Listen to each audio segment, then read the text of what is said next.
Buongiorno a tutti. Good morning, everybody. Welcome to the Ministry of Foreign Affairs. I would like to greet affectionately the Minister of Interior, my friend Piantedosi. My greetings to the Ministry of Justice, my friend Nordio, who is connected with us, and he will speak as soon as possible because afterwards he has other things to do. And then I greet Colosimo, the President of the Parliamentary Inquiry on Criminal Associations. Welcome. Welcome as well to the Vice President of the Superior Council of Magistrates, Fabio Pinelli, distinguished lawyer. And I also want to greet and thank the personnel who is working with them, the Director General of Public Security, the General Commanders of the Carabinieri Armed Forces and the Finance Guard, the ambassadors who are present, and all the other people present, and authorities, and distinguished guests, and the President of the National Authority Against Corruption. I am very happy to welcome you all here, and my feeling is of gratitude for the things that you are doing every day with all your tasks for protecting the security of our country, the security of public order, and also the fight against corruption, which is an evil that sometimes it's subtle, but it provokes damages to the system of our country. And when it emerges, it also vulnerates the trust in our country, Italy. Corruption, however, is not a national phenomenon. It is a transnational phenomenon, rather. So we need a strong collaboration between all of us among those who operate in Italy and abroad. And so I thank all the representatives of the law enforcement that operate in our embassies by giving a contribution, a very important contribution to the fight against corruption. They represent a nice image of our country, and their efficiency of the police forces is also the reason why a lot of other countries take us into consideration and ask to have our representatives of our police forces to contribute through their experience to the training of their police forces,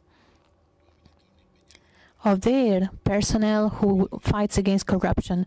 This is a challenge that we cannot fight alone. We need to have an harmonization of juridical systems so that we have a better level of fight against corruption, and so we can strike a balance of what we have done until now with our efforts. This topic is one of the priorities of the national presidency of G7.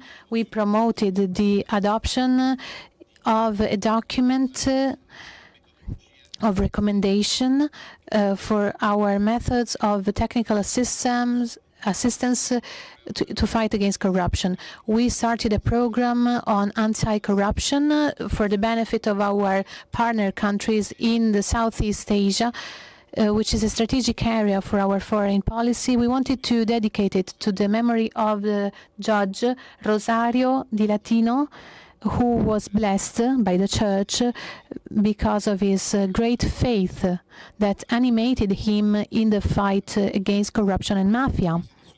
In the countries of the Southeast Asia, we extended one of our programs, the Falcone and Borsellino program, for the fight against organized crime that was already launched successfully in Latin America, which is our other front. We are also working with the Balkans and Africa.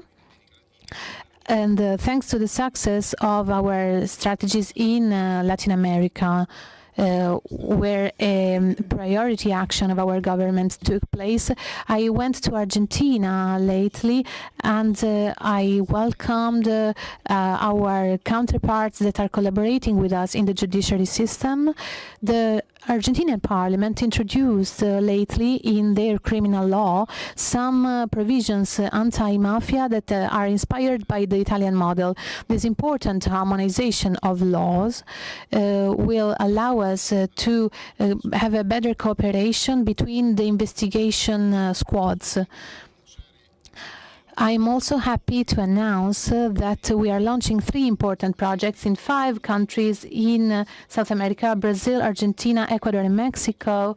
And for the technical operation collaboration of the Carabinieri armed forces and our armed forces to collaborate with them. The Italian foreign policy cannot be done only by the ministry and the diplomats. It's the whole Italian system that needs to take a step towards this task, this target. And we are working very well with the state police and the finance guard. We asked their help also for another aspect of the corruption, which is the concessions of visas and citizenship allowance. I thank the agents of state police who were sent to our embassies and our consulates to check very strictly, from a police point of view, the awarding of visas. I also decided to change our inspections by the Ministry of Foreign Affairs in our embassies and consulates. As for the awarding of Italian citizenship and for the awarding of visas,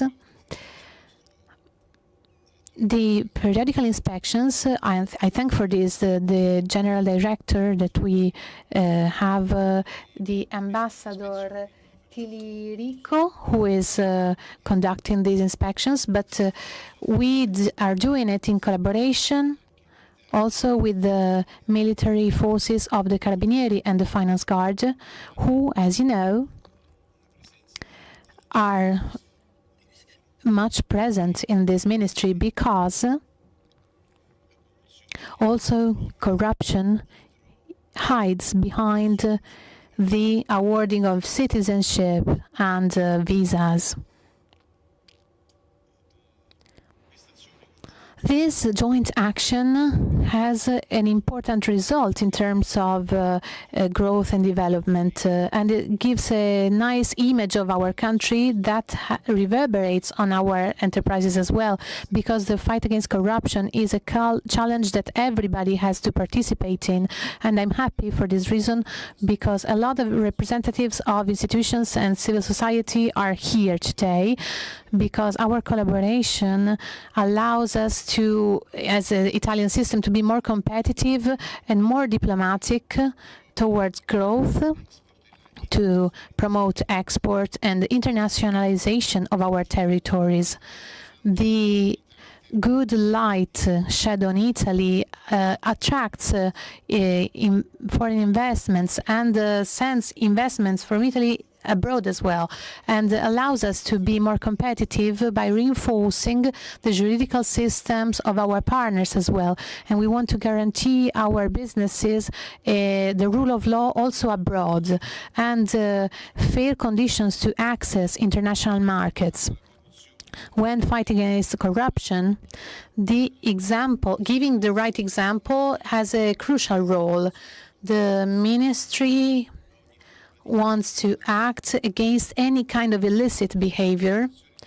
I gave clear provisions since the start of my term, with a series of provisions in collaboration with the law enforcement personnel, so that nobody has to doubt about what we are doing on very delicate tasks of every kind. I wanted that these inspections were done in collaboration, with increasing collaboration between us, and this is judicial diplomacy. Through this effort, we reversed a negative narrative about Italy, and during all my missions, I'm always happy to hear the appreciation of our partners for our anti-mafia and anti-corruption model.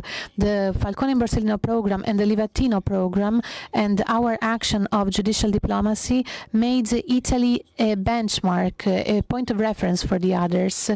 When we were hosted in the Academy of OSCE for the training of Finance Guard in Ostia. This is a demonstration that when Italy works as a system, it attracts collaboration between the various ministries.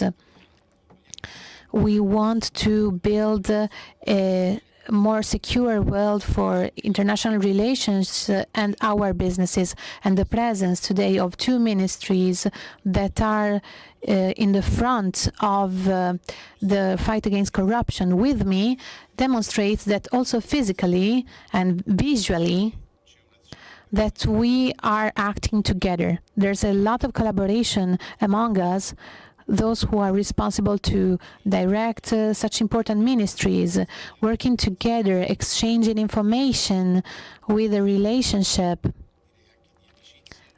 also a friendship relationship, allows the government to be more effective, efficient, and demonstrating its seriousness and rigor to the whole country.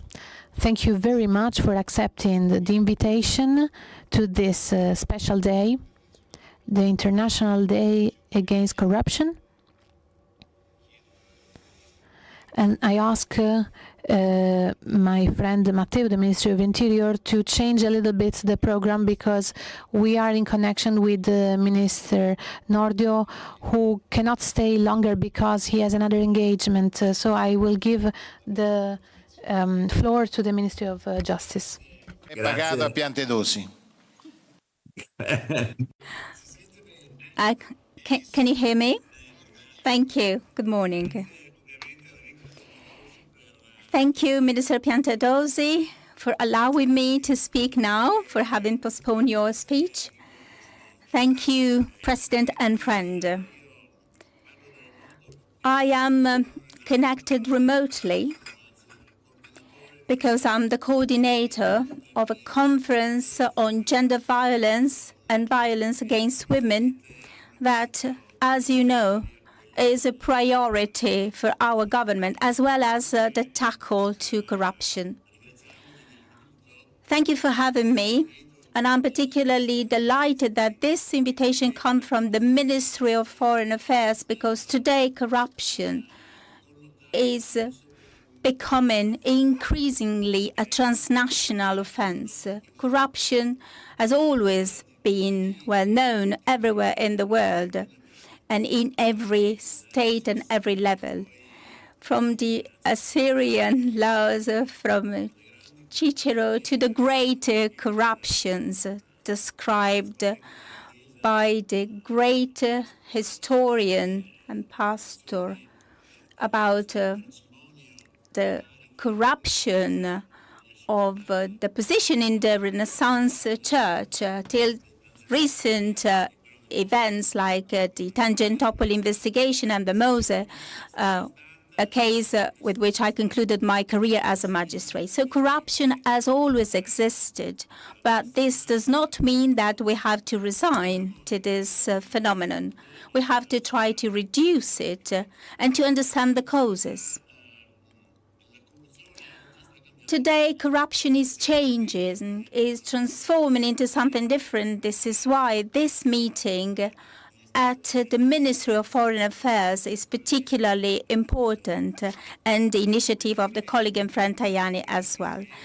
The internal corruption happening within the state is aimed at gaining a personal advantage or to finance political activities, as the recent investigations have demonstrated. Transnational corruption, instead, can be carried out for a misunderstanding in the meaning of the role of the state. So corrupting a country to sell a specific kind of material, military or civil material, for example, can be a false interpretation of an economic interest for a country. But the different phenomena are correlated by this illegal ground and, of course, by the illegal consequences, the elimination of freedom in competitiveness, until the dismantling of the systems.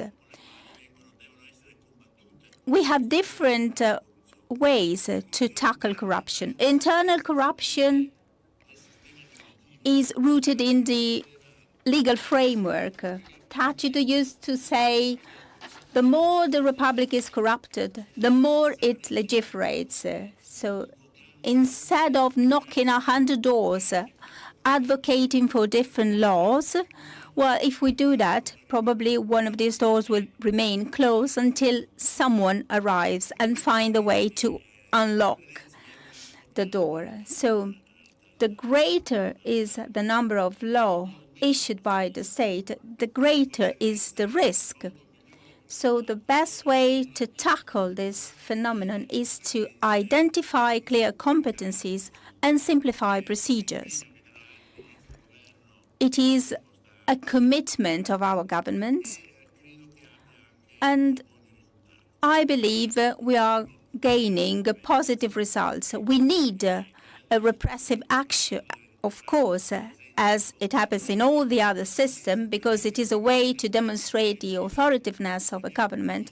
But in my opinion, it is much better to understand than to repress. And after the conclusion of my career with the last case of Mose, I believe that the mother of internal corruption is human avidity, which it is impossible to eliminate, but also the proliferation and the complexity of the legal system. As for the international corruption, there are different aspects, a different genesis, but we have to use different tools. Corruption is a crime which is perpetrated in the shadow and in the coincidence of interests, so the corruptor and the corruptee. So it's very difficult to start investigation and to base investigation on these two elements, because both will be punished. And this is an old question that we have tried to face many times and never solved. Impunity or immunity for the collaborator, for the whistleblower, is not the solution, because there isn't a coincidence of interest. I mean, internal corruption transactions are carried out without leaving traces. In the past, cash was used. So no evidence were possible for investigations. We used to rely on the collaboration of the parties involved that most of the time were not willing to collaborate because They were both punishable. So when we talk about international corruption, which is the topic of today's meeting, everything is different. Different parties involved, different sources. We cannot evoke the principles that we used to evoke in the past. We need to adopt a different strategy, because most of the times payments are not made in cash, or as happened in Italy many times, using money in different ways. Well, today payments are made through international transactions. So today, technology, and maybe in the future, artificial intelligence will revolutionize the finance transaction systems. Last week, I participated in several meetings with members of Eurojust and Europol, and we agreed, talking about mafia activity, money laundering activity, and anti-corruption activities, we agreed that it is essential to implement the teaching of Giovanni Falcone, follow the money principle. Today, it is even more difficult because it is difficult to encrypt and decrypt the communications made by international organizations using platforms and different devices for which our states are not well equipped or not sufficiently prepared. So we should improve our analysis capacity, access to information, monitoring information, and this is a vital choice to use the profits, and we have to focus on the use of cryptocurrencies. We are facing a completely new world. Corruption, transnational corruption, will be object of most of our investigations in the future. And in my opinion, the strategy we have adopted and implemented so far will become obsolete. We have used that strategy to fight internal corruption, but now we are dealing with a completely different kind of corruption. 50 years ago, there was a scandal, the Lockheed scandal. We discovered that this big American corporation manufacturing aircraft corrupted and paid bribes to many members of the world, also members of royal families, to sell the Hercules aircraft, excellent aircraft that's still used today. The president of the Republic at that time, President Leone, was involved. He was innocent, and of course he was proved and suffered from that investigation. His image was destroyed also by the press. But we cannot deny that that was a case of corruption, not against President Leone, and the president was not involved, of course. But after 50 years, corruption is still present. It will be present in the future, but with different forms. There will be different tools. And different tools will be used to pay bribes. We have to be creative. We have to think of cryptocurrencies, artificial intelligence, sensitive and more or less diffuse new platforms. In the past, we were talking about a few platforms used by most of the criminal organizations. Today, the situation is exactly the opposite. Today, most of the platforms makes almost impossible to trace the transactions. All these challenges are our task for the future. We have to tackle them with the new mentality, with the new approach. And this is why meetings such today's meetings are vital. And I'm sorry I have to leave you, but I would like to thank you, in particular my colleagues, but all the authorities and the participants, and I wish you a profitable conference. Thank you. Thank you very much, Carlo. You will pay a coffee to me and Matteo for the next. I'm not saying that I'm paying a spritz because otherwise you laugh at me. Okay. Thank you very much for your speech, for your formal speech. Thank you very much. So I'm giving the floor now to the Minister of Interior, Matteo Piantedosi. Thank you. Thank you. I want to greet and thank for the invitation and for welcoming me at the Farnesina Palace by the Vice President of the Council and the Antonio Tajani and my friend and colleague Nordio and the Vice President of the Anti-Mafia Commission Colosimo and Vice President Pinelli and the Commander of the Carabinieri and Head of the Police Forces and the Carabinieri, the Finance Guard, everybody who is here to listen to us. I'm very happy to participate in this important event, prestigious event, that it's been 2 years since our last meetings, and so it gives us the opportunity to update the news that we have in this International Day for Anti-Corruption.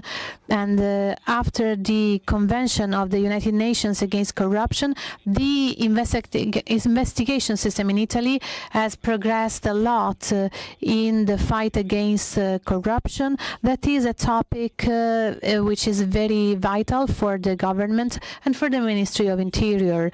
This is because the fight against corruption does not only reinforce institutions and the trust of our citizens, but it's crucial for the system of our country, for the economy, for the collective well-being. So I think it's the basis on which to build the development of our country and to reinforce our role in the world and attract investments.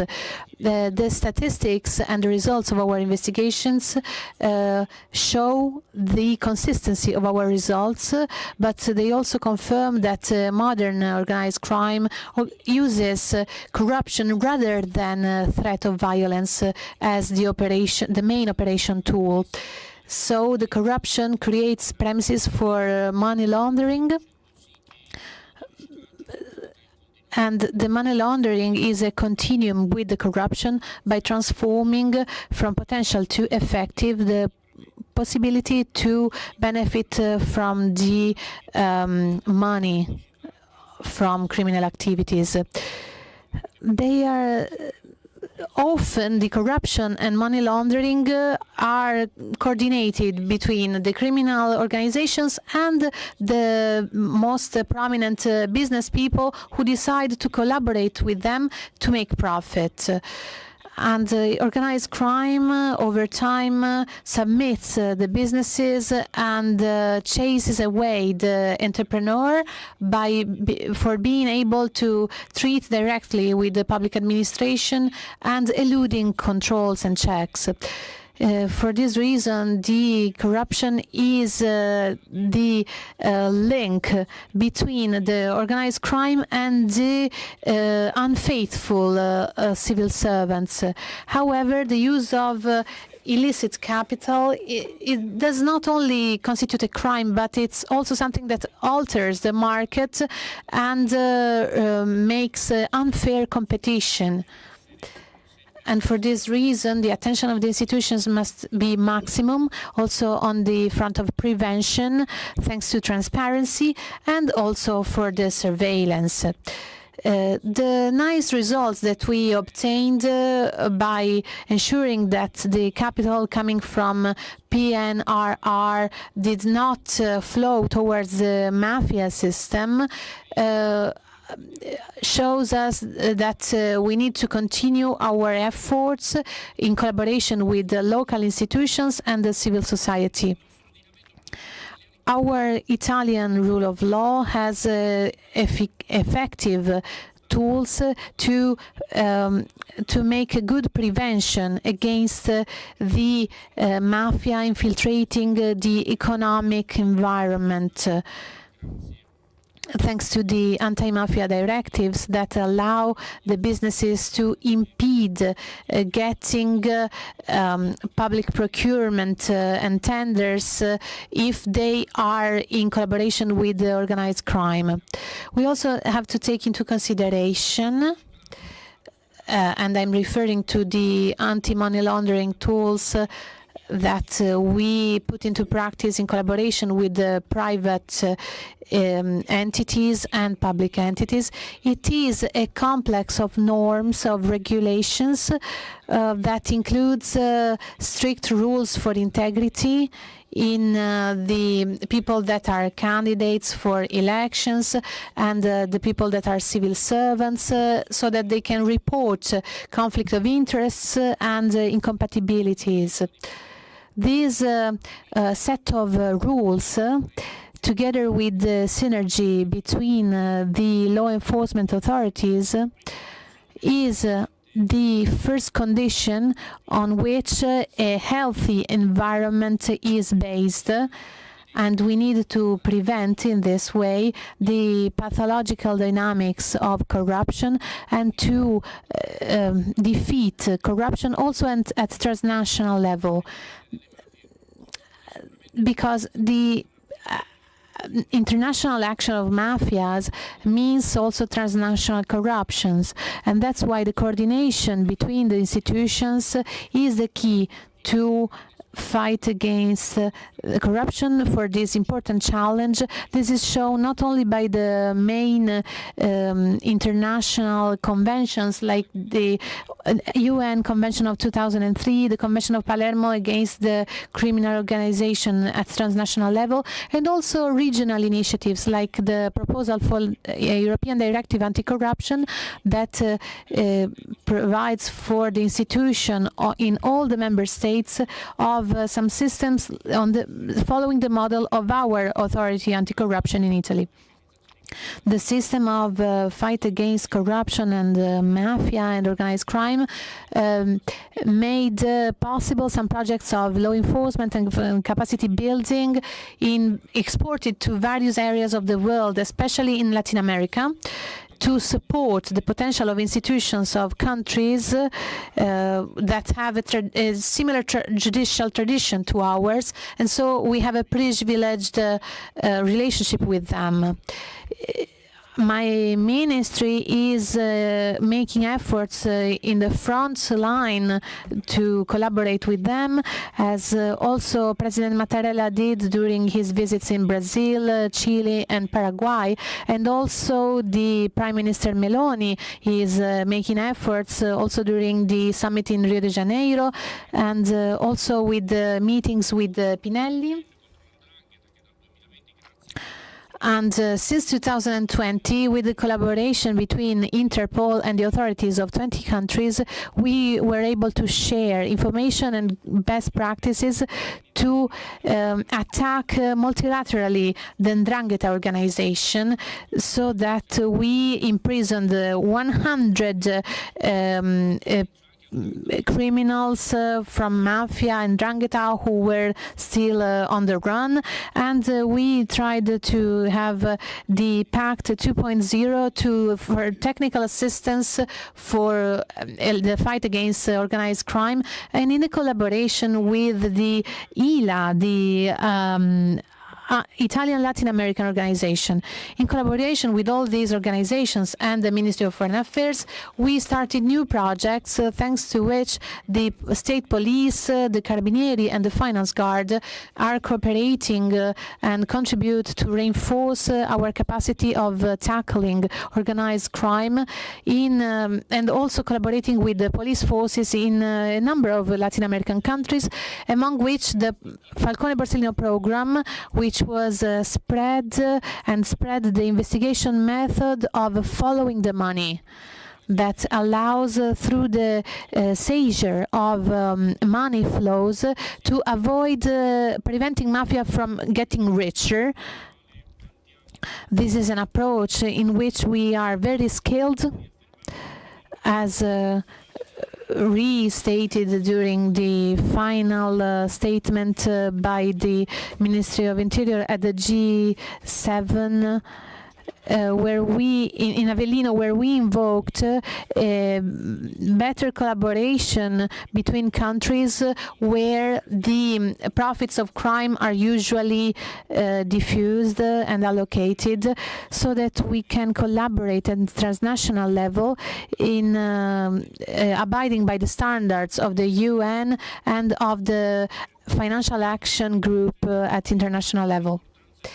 It's extremely important to have a 2-year project that will start next January and will test and experiment with a silver notice, an exchange of information mechanism about the seizure of unlawful heritage and unlawful properties acquired by the mafias. We also have a next step that is provisioned, which is the seizure of and the reuse of these kind of properties to the benefit of the society that was damaged by that kind of mafia organization. So in collaboration with the other countries, we are always interested in showing the fundamental role of our agency for reallocating the properties that were seized from the mafia to renew the trust in citizens towards the state. My conclusion is to thank particularly the diplomacy network and the consulate network in Italy, which is a partner of the Ministry of Interior and the Ministry of Justice, to ensure the success of these projects of law enforcement and capacity building. It's the community network to which Mr. Tajani was referring to, and give prestige to our action abroad. Thank you very much.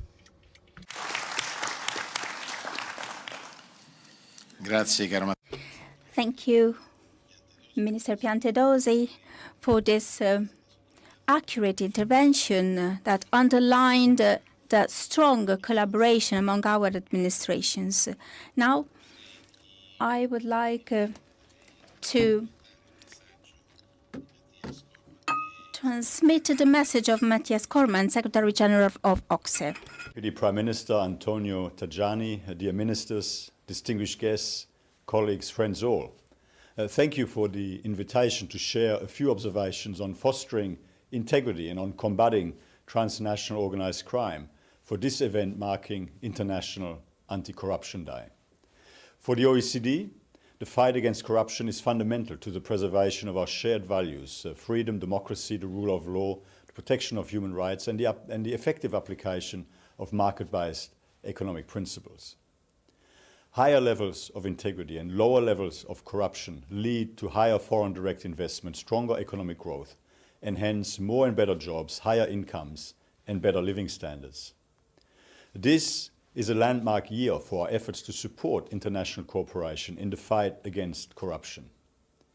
The OECD Anti-Bribery Convention, which sets the global standard for effective international efforts to tackle transnational bribery, is now in its 25th year and has reached a total of 46 signatory countries, with several others in the process of joining. More broadly, we provide policy advice and support to governments in tackling international tax and financial crimes. Across the European Union, value-added tax fraud alone costs governments, and hence the collective European public interest, around 50 billion euros, funds that are then not available to be invested into health, education, productivity-enhancing infrastructure, or our national security. According to some estimates at a global level, money laundering in the financial system amounts to between 2 and 5% of global GDP, which is equivalent to between $2.1 trillion to $5.3 trillion US in 2023. And by providing access to this sort of substantial illicit financing, these crimes enable other very serious offenses, including terrorism, human trafficking, and organized crime more generally. We are proud to partner with Italy to carry forward the fight against tax and financial crimes through the OECD International Academy for Tax and Financial Crime Investigation, hosted by the Guardia di Finanza in Austria. The Academy, which marked its 10th anniversary this year, provides training programs to strengthen detection and investigation capacity across both OECD member countries and non-member countries alike, and jurisdictions from all around the world, in fact. It has now trained 3,250 government officials from more than 170 jurisdictions, equipping them with the skills and investigative techniques to combat tax and financial crimes effectively. We have recently added 2 new courses on major case management and bribery and corruption, equipping investigators with the latest tools and techniques. The OECD also supports cooperation between governments and the private sector to address corruption and financial crime risks. Our global initiative to galvanize the private sector as partners in combating corruption convenes members from over 60 leading multinational companies to provide governments with business expertise on issues such as integrity in supply chain, due diligence, and responsible corporate management. And we're helping governments strengthen the transparency and governance of free trade zones to prevent their exploitation by transnational organized crime. Free trade zones can be an effective tool for attracting trade and investment through advantageous tariffs, lighter regulatory burdens, and favorable tax treatment. However, their flexibility also makes them vulnerable to exploitation by international organized crime, including exporting and importing counterfeits that infringe upon Italian intellectual property. To address the risk of illicit trade, the OECD's voluntary code of conduct for clean free trade zones provides a standard for transparency, record keeping, compliance with customs and tax rules, and encouraging electronic transactions in free trade zones. We are now piloting a certification scheme for the Code of Conduct with Costa Rica, expected to be completed next year. In closing, the OECD looks forward to continuing our very productive cooperation with Italy to advance our efforts to tackle corruption and transnational crime, and ultimately to ensure integrity and fairness in our economies and societies. Thank you so much for giving me the opportunity to say a few words.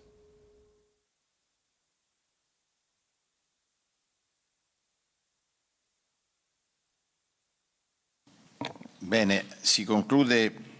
And now we conclude the political part of our day together. Now we will have a coffee break, and we meet again here at 10:15, maximum 10:20, to resume with the next panel, the Italian module to tackle corruption, challenges and results. Thank you, and see you after this very short break. Thank you.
Perfetto. Allora,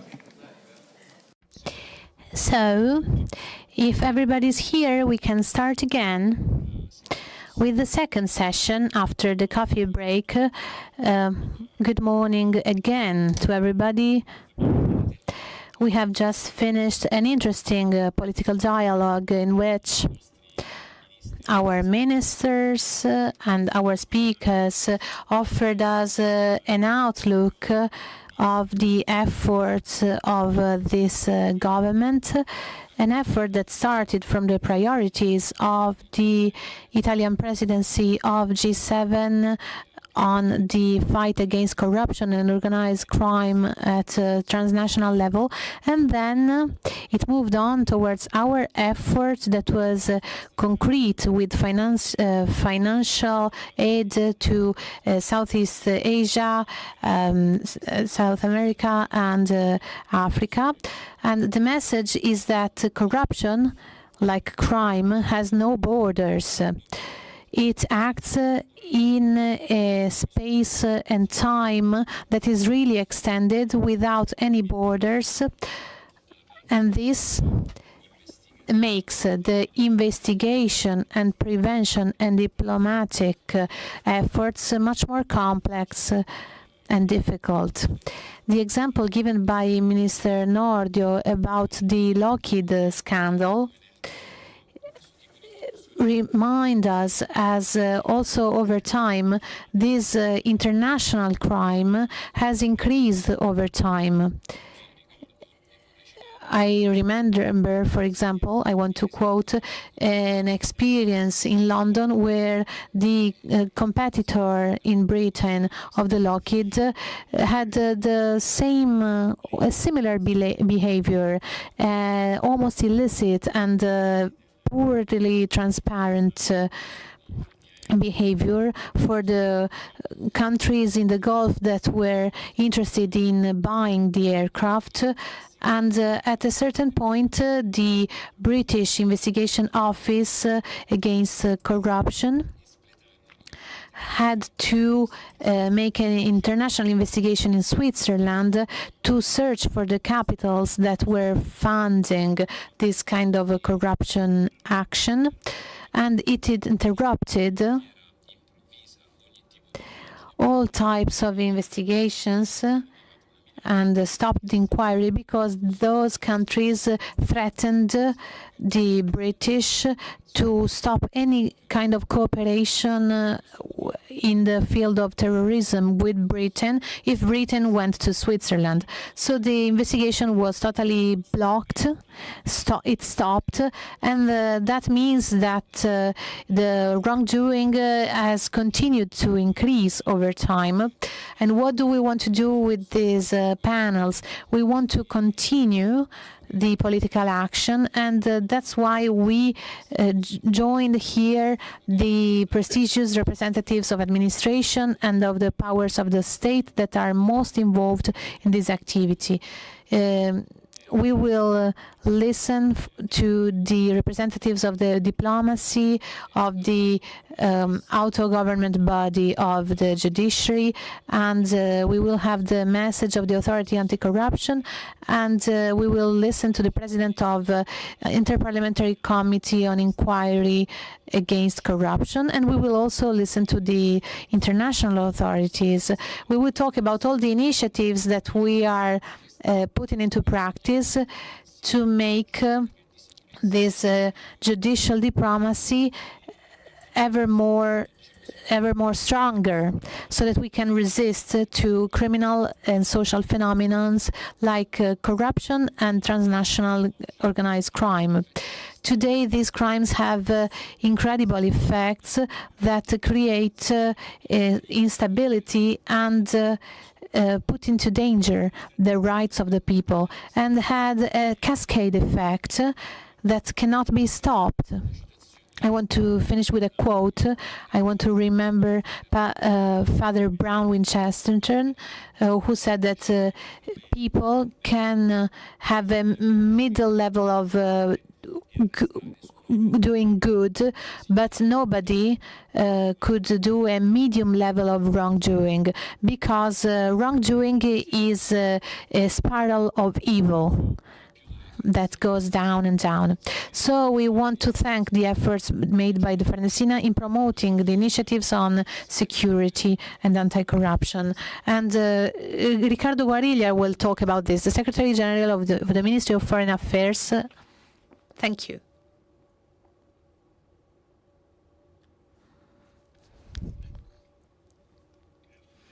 Perfect. Thank you. Thank you a lot. Vice President of the Supreme Judicial Council, Chair of the Parliamentary Committee of Inquiry on Mafias, National Anti-Mafia and Anti-Terrorism Prosecutor, ambassadors, colleagues, Chief of the Police, ladies and gentlemen, when starting the second panel, I want to renew the greetings by the Minister Tajani. You heard about it, but I want also to welcome you all at the Farnesina. I also want to thank and greet my friend and General Alessio Nardi, who is the advisor for the Ministry for Politics for Security and Justice, Cooperation and Development. Thank you very much for moderating this panel. The presence of authorities that are so important, it's an honor for us. And it is also a testimony to the relevance of this event within the context of the International Day for Anti-Corruption. As the Secretary General of this ministry, I'm very glad that this initiative is done in the Farnesina, the home of Italian diplomacy. And indeed, also 2 years ago, we had a similar event. It's not a coincidence that Farnesina is interested in these topics. Our home is always open for the representatives of the institutions like yours that collaborate with diplomacy to promote the image and interests of Italy in the world.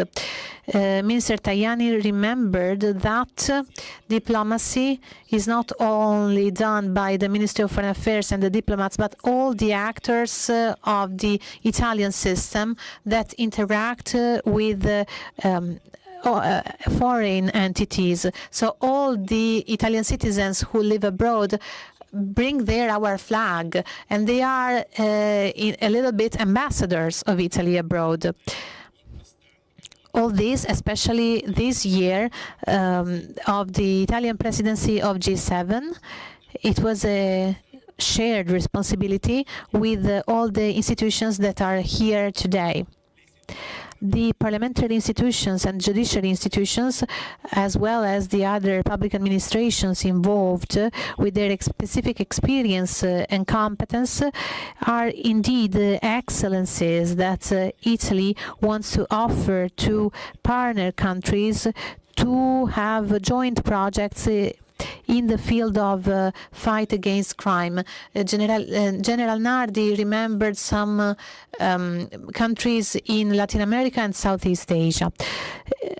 By interacting between the Farnesina and your network and your competencies, the judicial diplomacy and the security diplomacy is right now a rightful component of our country's foreign policy. I want to highlight this, the importance of judicial diplomacy and security diplomacy. This specific form of diplomacy is threefold. It contributes in multilateral forums to anti-corruption strategies and the fight against transnational crime.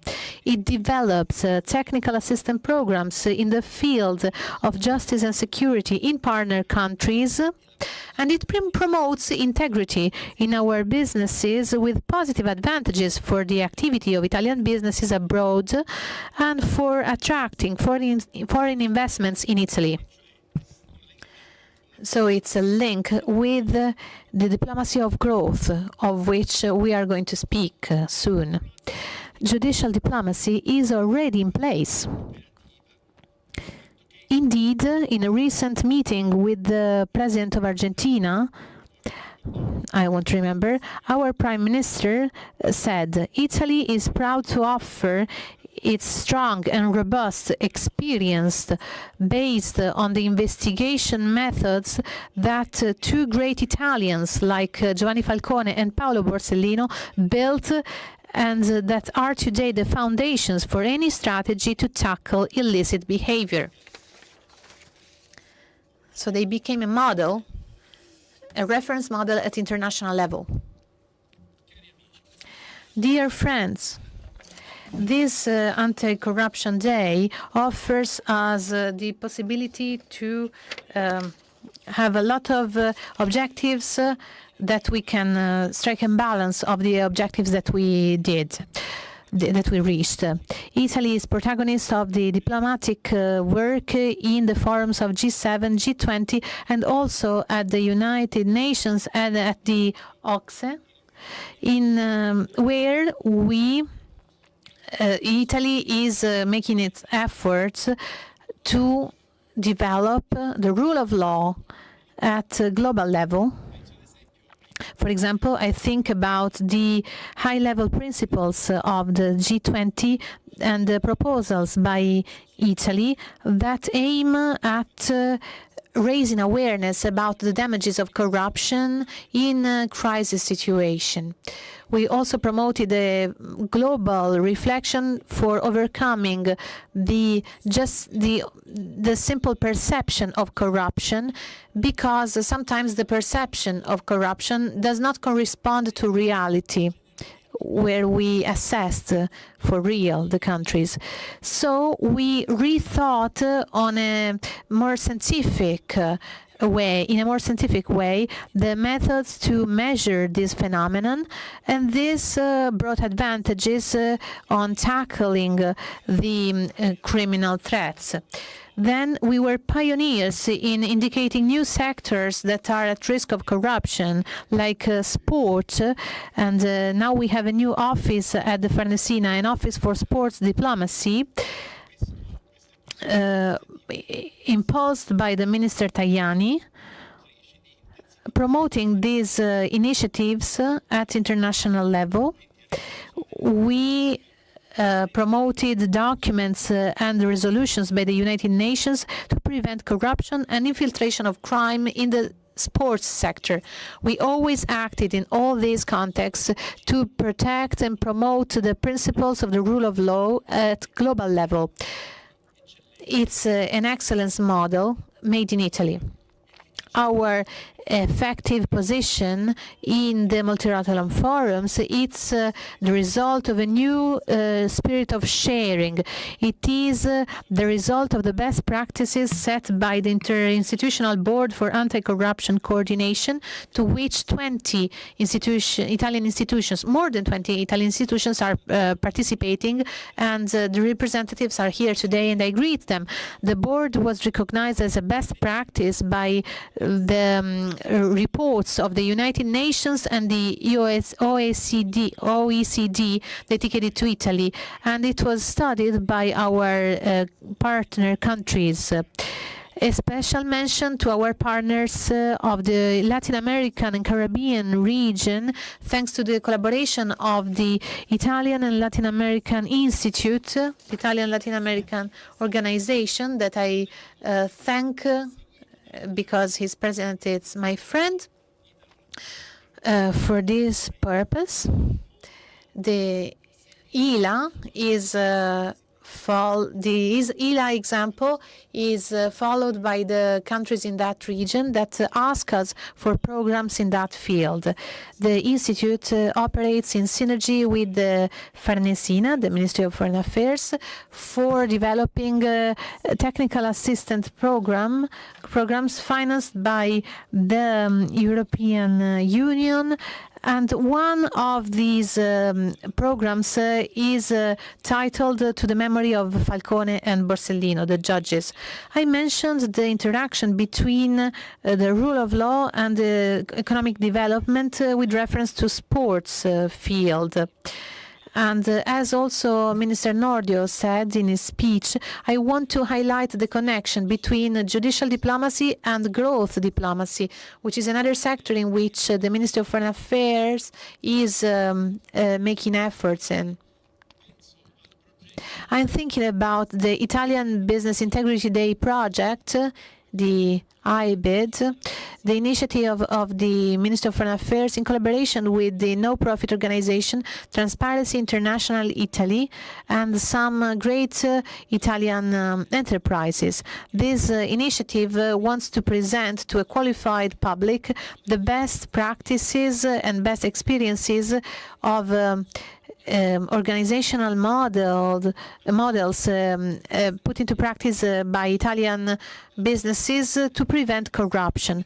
In this way, through the Italian Business Integrity Day project, the Ministry of Foreign Affairs is promoting compliance to ethical and legal standards. For this purpose, the Inspectorate General of this ministry increased the inspections in our headquarters abroad, especially in the sectors where organized crime can be involved. For example, the topic of illicit immigration.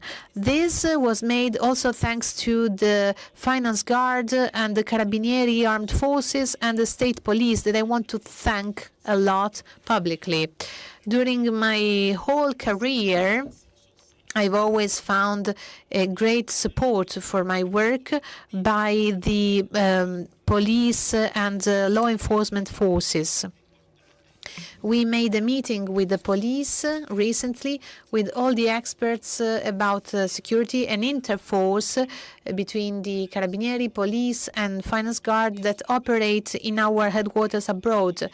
My personal experience was that I worked very well with them, especially when I was in my last term in Madrid. In Madrid, I really felt, I'm not saying every day, but almost every day, I contacted the expert of the Carabinieri Armed Forces who operated in Madrid, and we saw the results. At the end of each year, we made statistics to see that year after year, we increased the results. And this defended the interests of our country. If for 2 or 3 days I didn't touch base with my expert and I didn't hear that a criminal was arrested in Spain, I called him worried. Is it possible that in 3 days nobody was arrested? It's just something that I'm recalling, but actually it's the work that all my colleagues and ambassadors abroad are doing, and this work is extremely important to fight against corruption, to tackle transnational crime, because with globalization right now, everything is connected at international level. So the more effective are the collaborations that we are able to have with the partner countries and the law enforcement authorities of our partner countries, the best we will be able to defend our country's interests and also the interests of other countries in Europe especially. So I want to conclude by saying that the Italian institutions and international partners that are here today will always be able to count on the support by the Ministry of Foreign Affairs and the network that it has abroad on all the tasks that I mentioned. The targets achieved are indeed new starting points for new objectives. Diplomacy, by its nature, always looks forward, and only together we can reach ambitious targets. We have to be able to renovate and be updated to the new reality. Only together we can reach ambitious targets in teamwork. So I want to highlight the importance of teamwork that has always characterized our operations until now. Thank you very much for your attention. Ecco, grazie. Thank you, Ambassador. An excellent speech, very clear, who clearly outlined the directives of Farnesina concerning multilateral assistance, and that focus also on the importance of diplomacy for international scenarios to better recognize our commitment in combating crime and corruption. And thank you for mentioning the most operative aspects with all our diplomatic representatives and experts, Carabinieri Corps, Guardia di Finanza, Fiscal and Tax Police, and State Police. There is always a greater increase of magistrates and judges in our embassies, and there is an important participation of the Supreme Judicial Council, an organism carrying out many initiatives supporting the activity of Farnesina. With us today, lawyer Fabio Pinelli, Vice President of the Supreme Judicial Council. Lawyer, you have the floor. Good morning, everyone. Thank you for this kind invitation. In particular, I would like to thank Minister Tajani, Ambassador Guariglia, President Colosimo, Prefect Pisani, Head of the State Police, and all the authorities. It is an honor for me to be here as Vice President of the Supreme Judicial Council to this important meeting and moment for reflection. I am inspired by the speech of Ambassador Guariglia, and I would like to underline that our country is a role model for the state, for the rule of law. And that was an important observation, because in an era of self-denigration, this ability to recognize the level of juridical culture reached by our country, the guarantees that our judicial system can offer on the one hand, and the ability and the competence of many civil servants on the other, all this transform our country into a role model, and this is a very important element to highlight. As our moderator reminded us, the Supreme Judicial Council has a key role within judicial diplomacy, and my task is to offer you this task as an element for a common reflection. And I would like to remember the activities we perform, which can be a good example to demonstrate our commitment, the commitment of the organism that I have the honor to represent here today. Generally speaking, it is important to remember that the autonomous organ of the judiciary follow the interinstitutional table to tackle corruption, following the example of Farnesina, and harmonizes and offers technical assistance in the field of justice. It is a formal but fruitful example, and it has been considered a good practice for Italy by the international organization. As already mentioned this morning, the role of the Supreme Judicial Council is key, especially with the Ministry of Exterior Affairs, the School for Magistrate. We have created a virtuous institutional dialogue that should be constantly fostered, because it has an enormous potential. The activities of the Supreme Judicial Councils are carried out by and expressed by the activity of a commission, and I'm referring to the Commission number 9, focus on studies on comparative law, substantial and procedural law, relationship with the judicial authorities of other countries and with the autonomous governmental organs, and it is involved in the coordination and training of the judicial organs of other countries. We have relationship with the school for magistrate because thanks to this dialogue we can offer training also at the international level. We can offer competencies of judges specifically trained to tackle international corruption.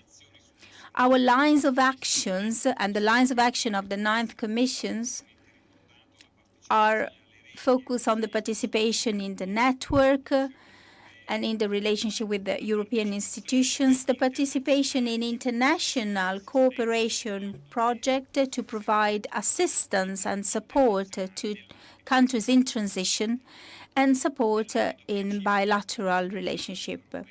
We participate in the international network, as I said, and it is important to underline the success, the positive outcome of the meeting held in Rome in June to celebrate the 20 years since the creation of the network, and we issued the so-called Rome Declaration.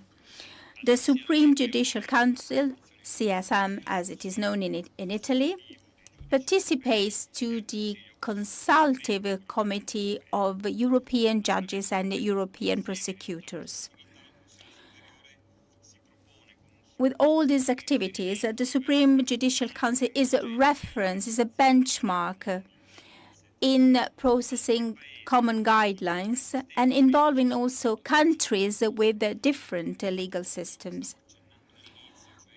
Exactly what I was mentioning at the beginning of my speech, our country is considered a reference point for the rule of law, and this is a proactive element so that we can transmit also the guarantees that our system can offer, in particular to those countries who are still struggling in protecting fundamental human rights. We also try to support and disseminate mutual knowledge, overcome possible lack of trust, and we are trying to create a supranational space based on common shared principles. The Supreme Judicial Council has a key role at the international level with a wide range of activities. And I would like to mention the technical interinstitutional table coordinated by the Ministry of Foreign Affairs. Within this framework, the involvement of the Supreme Judicial Council was particularly important for the activities of the G20 in the field of anti-corruption. In 2023, the G20 was presided by India, while Italy had the role of co-presidency for the anti-corruption group. From April 2023, we were involved in the small delegation coordinated by the Ministry of Foreign Affairs, and the representatives of the Supreme Judicial Council participated in 2 G20 meetings in India, held in India on the 1st May 2023 and in August 2023. Those meetings were preceded by a prodromic meeting to create a better coordination between Italy and the other G7 countries. The Italian delegation also met and had a constant dialogue with the delegation of the main partner countries and with international organizations.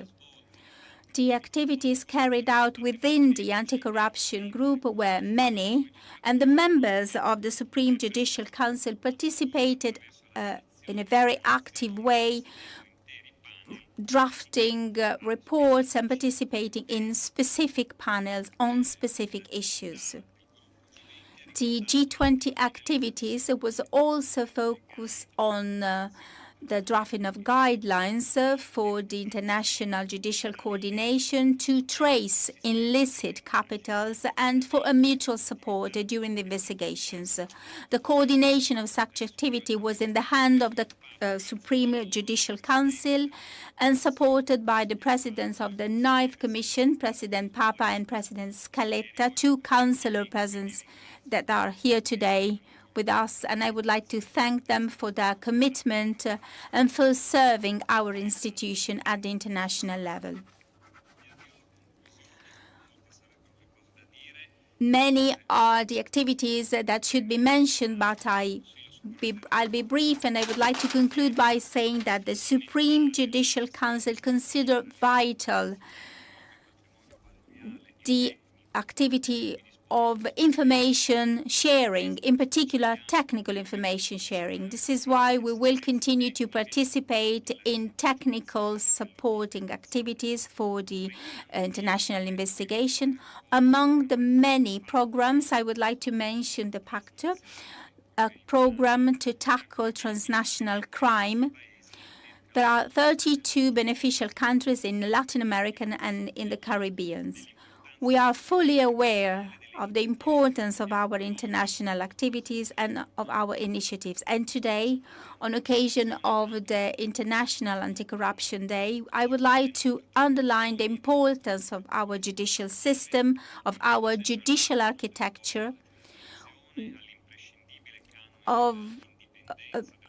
it is important to remember the role of the judiciary and the people working and sacrificing their life for this aim, and to remember the magistrate killed by mafia, prosecutors and judges. We will continue our commitment and we will keep on offering our contribution for a more just world also outside the national borders. Thank you.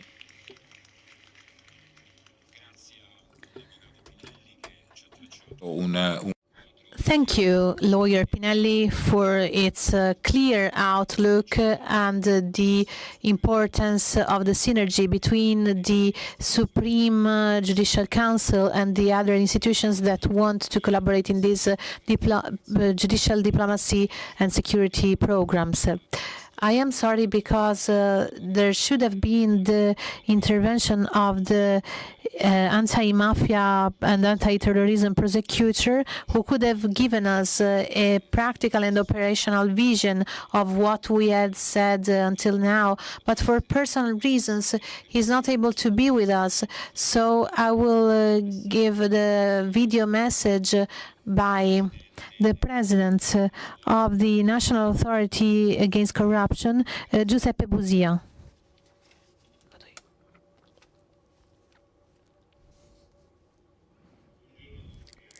Good morning, everybody. Thanks to the Foreign Affairs Ministry, and I greet the authorities and the other speakers. I'm very sorry not to be there.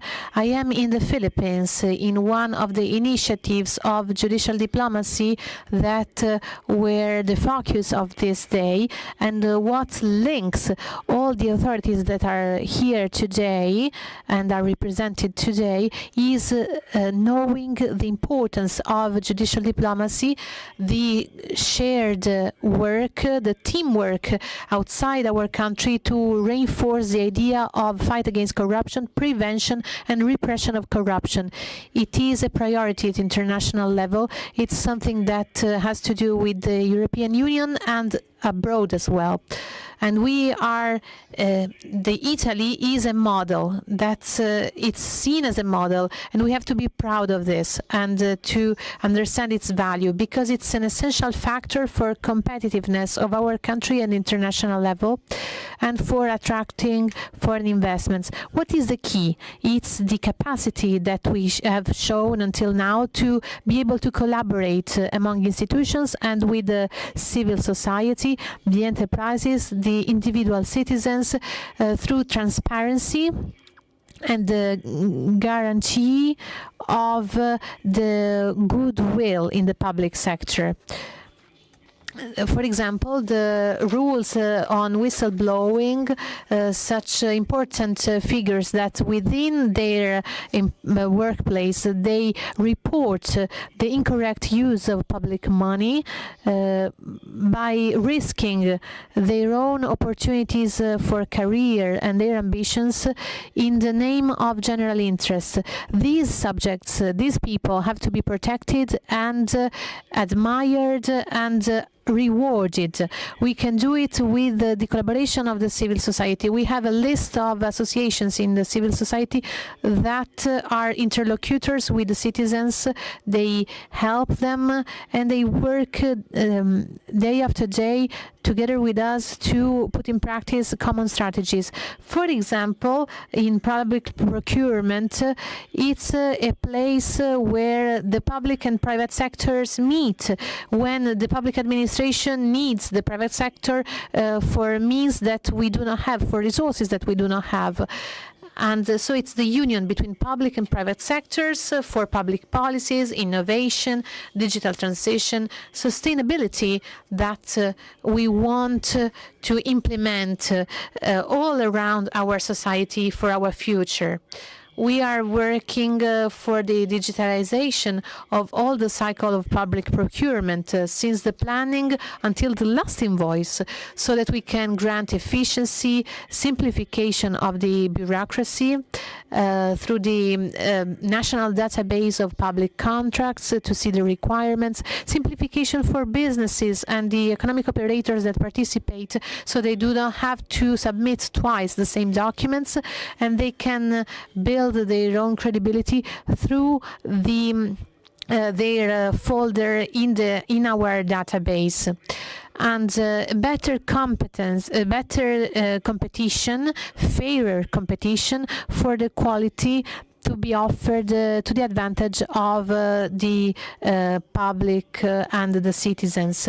So in the public interest, for the efficiency of the good administration, we need to be clear on the fact that the rules of transparency are an important help to act more efficiently and more quickly, to respect the rights of the citizens and to grant efficiency. This is the key of the Italian model that is made of cooperation between the institutions and with all the actors of civil society. This is a model on which we have to continue to be based. It's the only model that grants the respect of constitutional principles of fairness and goodwill and builds trust in the public institution, because we need it, and we can only guarantee it if all the institutions can work in team, as they are doing in judicial diplomacy, and as we all have to continue doing. Thank you very much for your invitation and for the common shared work that we did together.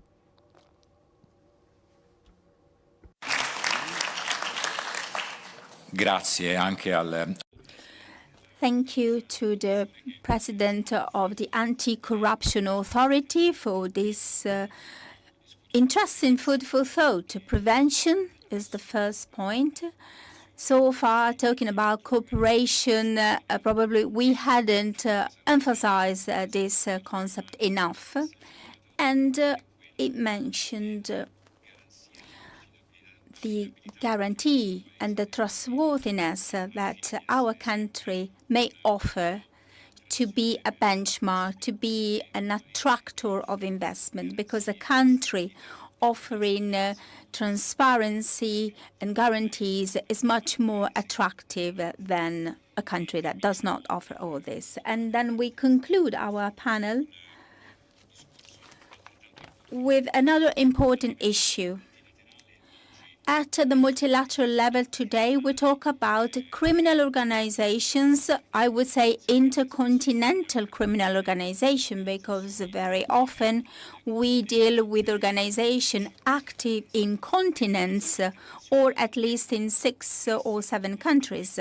So we have to create a strong international system. Foreign policy should support us and should insist because a judicial cooperation can be more and more effective. Today with us, and it is an honor, Honorable Chiara Colosimo, President of the Parliamentary Commission of Inquiry on the Mafia Phenomena and on other criminal associations. Good morning. Thanks to the Vice Presidents of Ministers Antonio Tajani, and thanks to Farnesina, to the Minister of Foreign Affairs, to the speakers who intervened before me. In all the public occasion, I emphasize the phenomenon of the corruption, which is not just a crime, an offense, but it is one of the ways in which today mafia penetrates our institution. I would like to thank the General Commander of the Carabinieri Corps, law enforcement agencies, and all the personnel for their daily work to tackle organized crime. Let me thank the Vice President of the Supreme Judicial Court, Fabio Pinelli, because without such an important institution, magistrates would haven't the tools and the weapons to fight this war. But with an international approach, I would like to talk about international crime and corruption, mentioning international drug trafficking, which is still the main source of income for organized crime. And this because the link between drug and corruption that may seem distant at the first glance and at the superficial analysis is in fact a very close link. Thanks to the huge incomes from drug trafficking, the criminal organizations have the critical mass of money at their disposal to bribe anyone who might obstruct, report, denounce, or pursue their illicit intention. In fact, the illicit wealth coming from drug trafficking is not only used to be reinvested in new illicit activity or laundered into visible asset, but also feed a reserve of illicit capital, which is a very powerful weapon which crime can always resort to when necessary, in place of violence, instead of violence. So yes, we can say that today bribe corruption is even more dangerous than intimidation. To corrupt, to remove obstacle without bloodshed and clamor, to penetrate institutions, to finance electoral campaigns of their own candidates, of their candidates who are tamed. We know that this is one of the focus, this is one of the main activities, and we have to think about it. We have to try to how the acquisitions and the condiments can arrive, can be fostered to control institutions, to control politics, and as we have mentioned in many occasions, and also as the prosecutor for anti-mafia and terrorism, it is used to destroy democracy. It is precisely for this reason that drug trafficking, international drug trafficking and corruption are not exclusively security issues, but they are issues that pertain to the resilience of our democracies. In this regard, I was very positively struck by the introductory text of a recent European directive that for the first time in the subject matter of confiscation enforced a norm through special committee to understand the impact on our anti-mafia code, because our system of measure to prevent that framework of guarantees that must be assured is always considered on the vanguard. And now such a protection can be implemented between public prosecutor, police forces, asset recovery office, ANBCS, but also with other partners of the member states of Europe, such as the European Public Prosecutor, Eurojust, and Europol. And considering the point number 1 of this aforementioned directive, Europe admits without hesitation that the availability of huge revenues, and I'm quoting, generated by organized crime, amounting to at least 139 billion each year, represent a significant threat, not only to the integrity of the economy, but it erodes our fundamental rights. Exactly the alarm I was launching at the beginning of my speech. On the basis of this acknowledged threat, Europe, with this directive, is welcoming in his system concepts that have long been part of our way of fighting mafia for a long time, because we have been well acquainted with the efficacy and effectiveness of the anti-mafia patrimonial prevention measure. We know this method since 1982 with the Rognoni La Torre law, that, as you all know, introduced the crime of mafia association, but also the anti-mafia prevention measures. This very powerful instrument to fight mafia, after 60 years, and I underline 60 years for this first enforcement in Italy, thanks to this new directive, enters into the European lexicon, and maybe not only, because within the confiscation measures of unjustified assets connected to criminal conduct, it reminds us what provided by Article 16 of the directive. The social use of the asset confiscated to mafia is a practice that in our country was introduced in 1996 with the law 109. And after almost 30 years, also this law is recognized by a European directly, because we know that the social reuse of confiscated assets sends a clear message to the society, a message about the importance of justice and legality. But this is just one of the many cases in which at the European level we can offer our method, our way to fight and export anti-mafia and to export standards and techniques to tackle organized crimes. On this point, I think, on this cornerstone, I think that we should base most of our international cooperation measures with certain key countries that have a specific importance. The crossroad of the great drug trafficking flooding the countries of drug comes from the Latin American continent. And it is precisely in this continent that we are focusing our most important transnational investigation.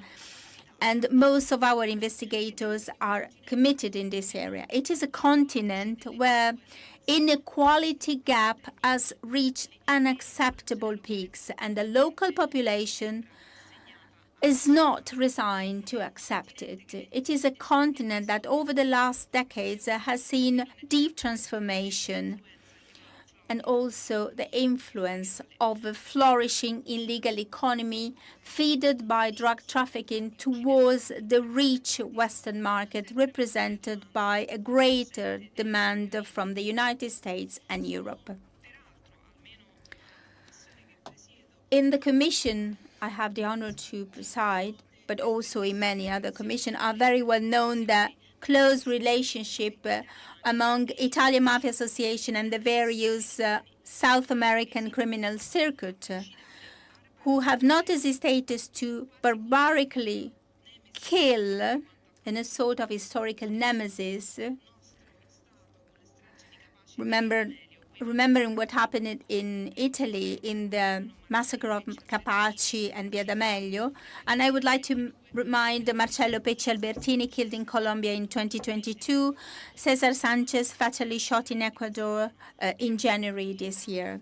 They used the so-called Falcone style, Falcone method in their investigation to tackle and solve the intricate plot that dominates corruption and drug trafficking. The Atlantic is now the most important crossroad for drug exchange and flow of enormous wealth between South America and Europe.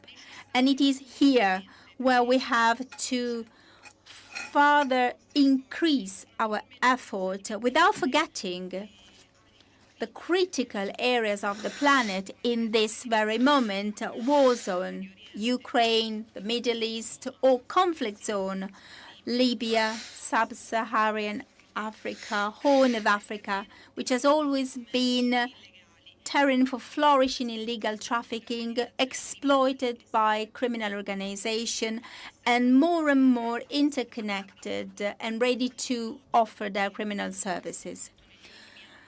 Much has been done over the last few years to create a better cooperation between the judiciary and the police forces, as well as much has been done to combat the criminal cooperation between South America and Europe. And it has been working extraordinarily, unfortunately, flooding Europe with drug. The effort made so far, each one within their own competencies, Ministry of Foreign Affairs, International Cooperation, National Anti-Mafia and Anti-Terrorism Direction, and with the precious support of ILA, should continue to be sustained at the political and parliamentary level. And on this last front, I would like to mention the importance of an Anti-Mafia Parliamentary Commission with the role given by Article 82 of the Constitution. And I would like to remind that in the Commission we have the task to analyze the international process of mafias, and that we are carrying out this work through an internal committee working on foreign mafia, because we need to know the networks, the relationship, the interconnections existing between national and international mafia. The Commission can also offer an important tool and support to the work of this Commission, to the anti-mafia diplomacy. We have seen this at the judicial level, at the level of police cooperation.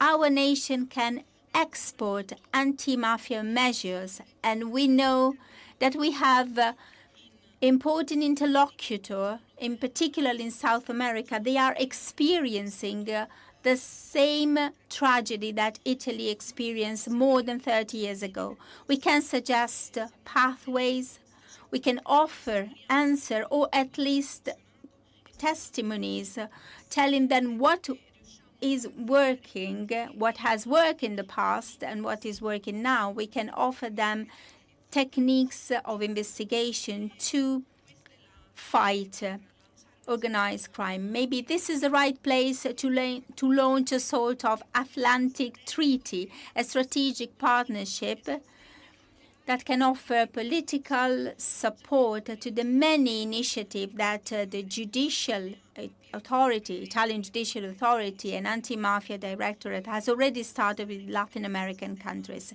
We have to create a strategy. We have to connect all the initiatives involving South American countries to create a platform based on a permanent and agile dialogue among all the parliamentary elements, if necessary, including also other European partners. To tackle mafia today, transnationals and technological mafia, I would say, the only pathway is investing in vertical and horizontal cooperation in Italy, but also abroad with the authorities of foreign countries. Judicial cooperation alone is not sufficient. We need the political cooperation. We need to anticipate the level of intervention, and we need to create, for example, with Latin American countries, we need to create an effective collaboration for intelligence. We have to overcome misunderstandings and cultural prejudices. We have to create bridges and network based on mutual trust, mutual confidence. International cooperation teaches us that all this is possible and that the culture of collaboration is always the pathway to follow.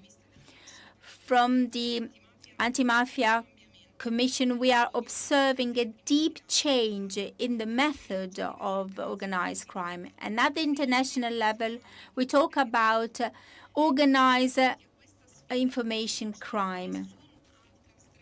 Before this challenge, the cybercrime, of course, before this challenge, the only possible method is to create a better dialogue, because if the new mafia can have a dialogue with the old mafia, if we can connect a hyper-technological mafia and an archaic mafia, as happens also in our country, we will have to be one step forward and never one step back, has happened in the past. It is a huge challenge.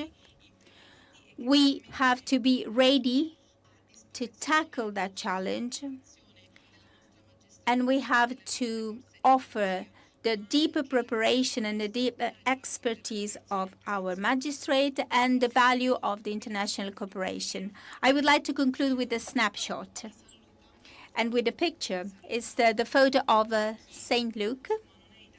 If you're not Italian, maybe you don't know that St. Luke is the mother of 'Ndrangheta, a criminal organization. And it is called mother because it has sons all over the world, and not only in Italy.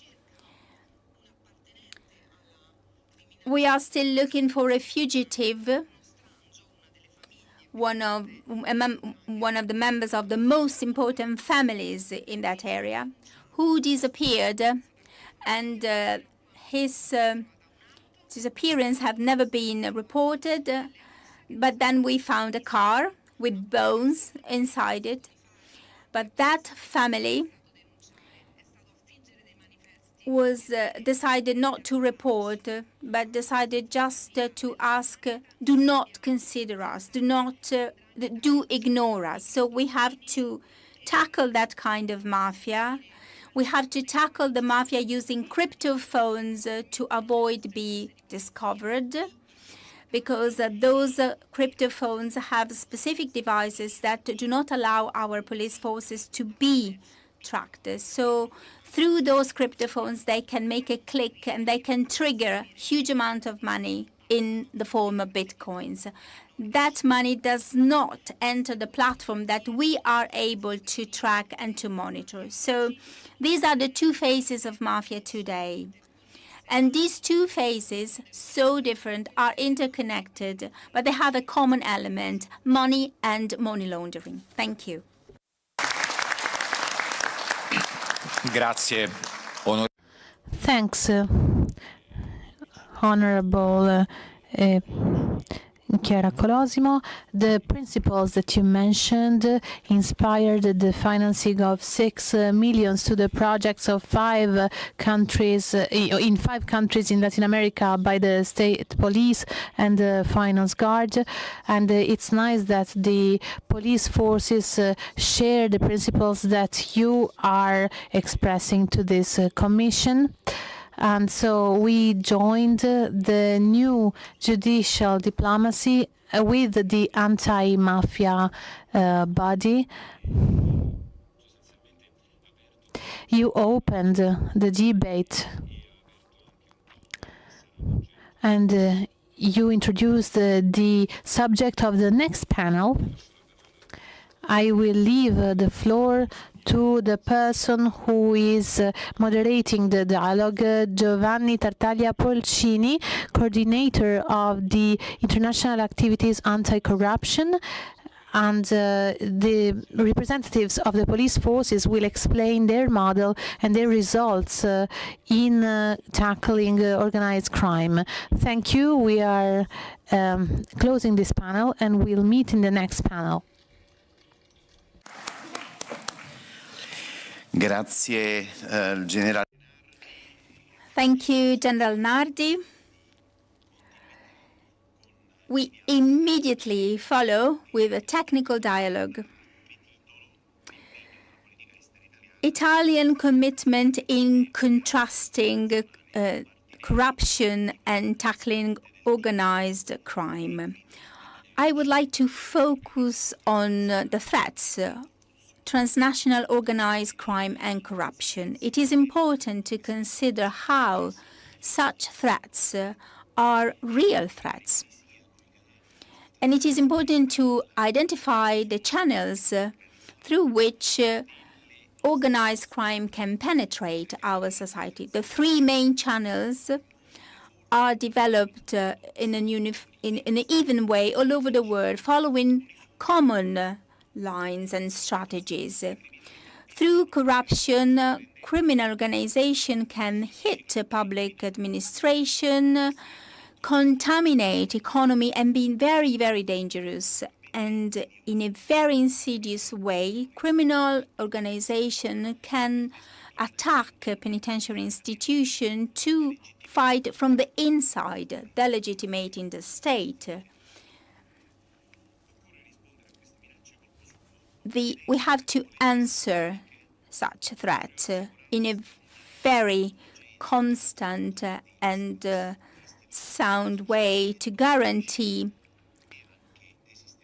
the integrity of our system, in particular the penitentiary system. This is why it is important to disseminate specific models aimed at allowing the diplomacy and the judiciary system to express his potential. So it is a sort of planetary initiative, so we have to be able to travel over time, because in some countries that there are deep differences in terms of enforcement of laws. So we have to disseminate a good practice, and we have to share the lesson learned. Today, with us to talk about the models to tackle and to contrast corruption, and how to share strategies, the most important representative of state police, Carabinieri Corps, and Guardia di Finanza, tax and fiscal police, and penitentiary police. I would like to invite Vincenzo Nicoli, Director of the Central Operative Service of the State Police. His speech will be supported by the projection of a PowerPoint presentation. Thank you for having me. Thank you for this kind invitation. My presentation will be brief and focus on two main aspects: explaining the organization of the state police to contrast and tackle crime and corruption, and then I will focus on the criminal dynamics and some specific phenomena of international corruption. The activities to tackle and to contrast the corruption and organized crime carried out by the Central Operative Service are organized through different offices. There are services focused on prevention measures, the Central Anti-Crime Service, the police service under the Italian judiciary system. We have a central organization, the SCO. Then we have Cisco, investigative section in every different place. And then we have the squad. Since 2014, state police decided to give to boost its activity, creating several divisions. In the squads are real sections, while for the smaller police headquarters, they are contained into other division, into other section. From the organizational point of view, we can say that our organization can mirror our techniques. And this model, in particular since May 2024, has been used also at the central level. And the anti-corruption section, but you will understand the reason why we made this choice.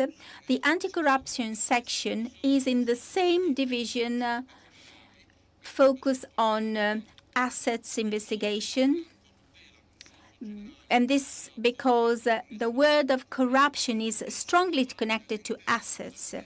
And it is in the same section carrying out internal investigations. So investigations against policemen or other members of law enforcement agencies that carry out anti-corruption activity. This kind of organization is particularly important because there is a huge progression in the method used by organized crime.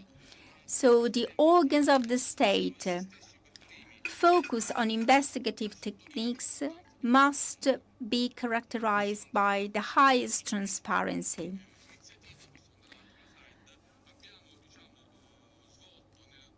In 2023, we have organized 4 seminars involving almost 200 members and officers of state police. We involved magistrates and members of anti-mafia department, Italian Republic, and expert of EPPO, but also expert of the national authority, a national anti-corruption authority. And this because we wanted to offer a special training organized by the same people that should use our information. An important aspect that was very encouraging for the next year was that we observed that before the beginning of this seminar, there were 45 investigation activities about anti-corruption. And after this formative pathway, the number of investigation is threefold higher. So anti-corruption is a topical issue, and we have to be particularly well prepared. For the next year, we are preparing and almost ready to launch an anti-corruption course, not a seminar, but a real course.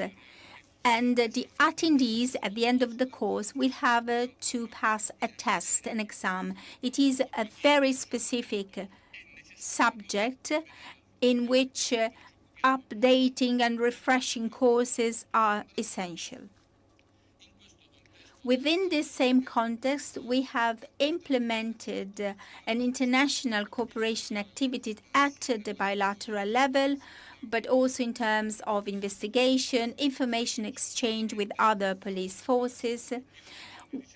Every 15 days, we receive and we welcome the representatives of the law enforcement agencies from all over the world. And in this phase, the 3 main issues are technologies applied to investigation, assets investigation, and anti-corruption investigations.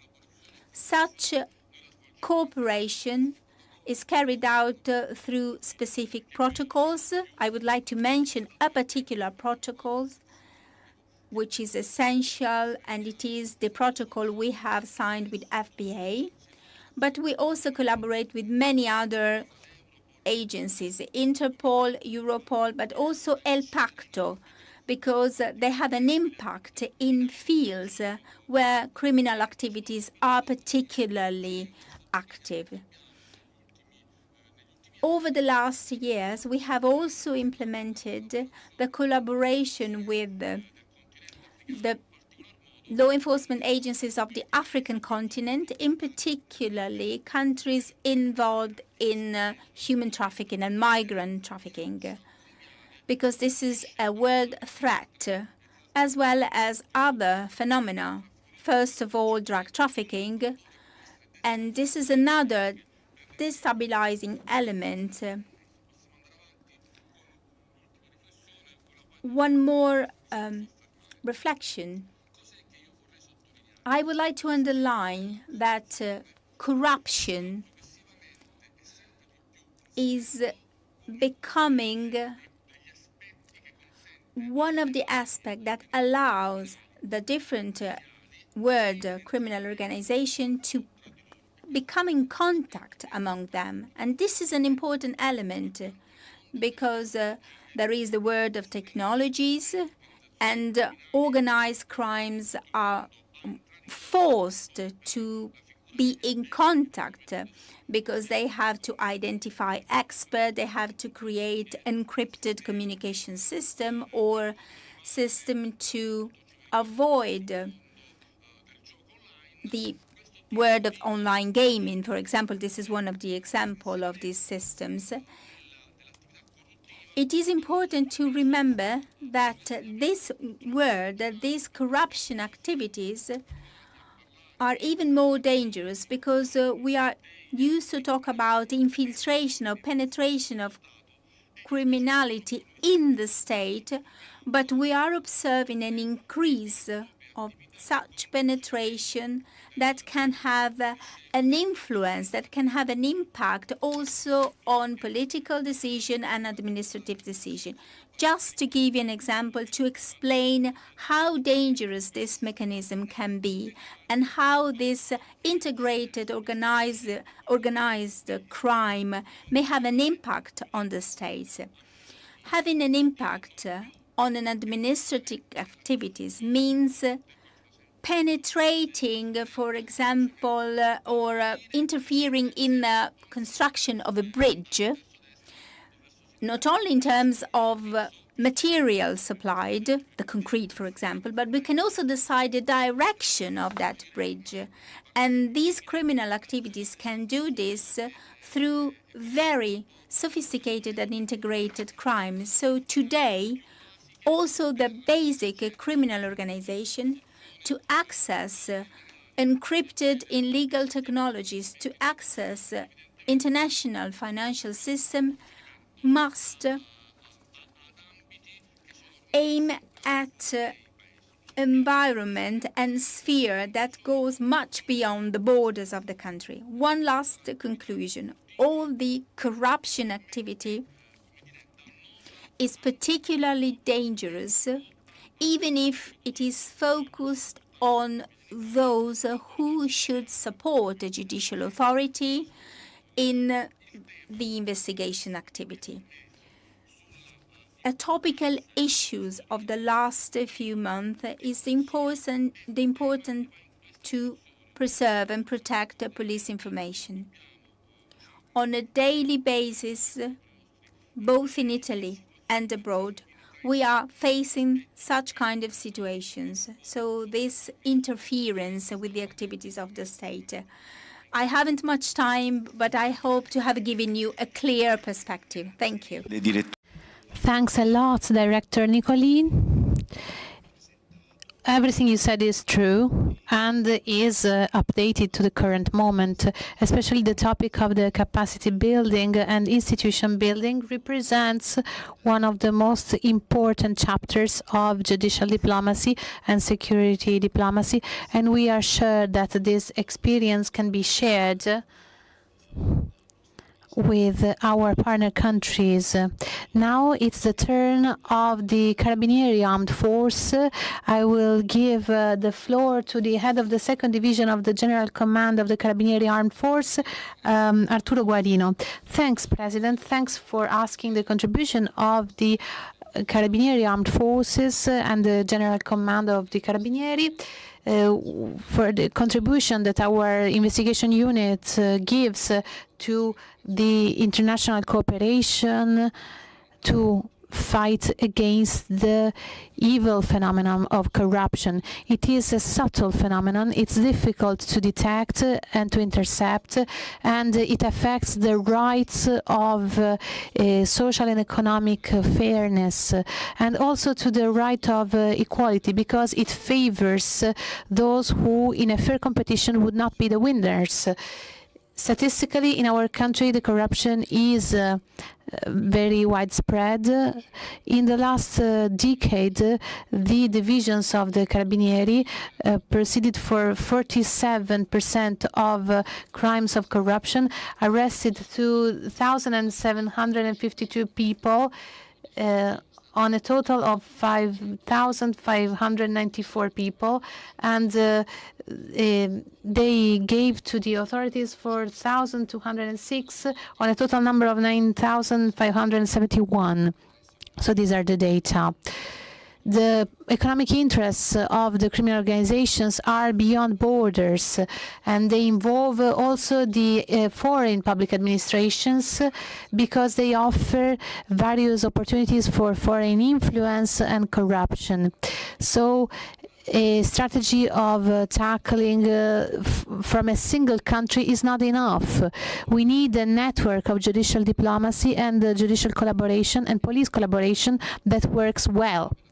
The corruption for organized crime that works in the market environment is a tool to generate profit. It's better for them to renounce to violence and threats, and they prefer using corruption because the violence immediately provokes the reaction of the state. Instead, corruption is more subtle. The provincial command of the Carabinieri of Reggio Calabria terminated an investigation in May 2023 and was able to arrest a lot of gangs in the 'Ndrangheta who were responsible for drug trafficking and arm trafficking over borders. In the harbor of Gioia Tauro, there were two teams of corrupted operators who were able to make the criminal organizations pass through the security checks to import this illegal material, and they were recruited because they were highly competent in organizing the logistics of the drug trafficking and granting the success of the criminal operation. During the last year, we registered 30% of cocaine in the sea in Italy. And the fight against 'Ndrangheta is difficult because they are very able to penetrate the institutions. The organization has started the collaboration with crime in Latin America, criminal organizations.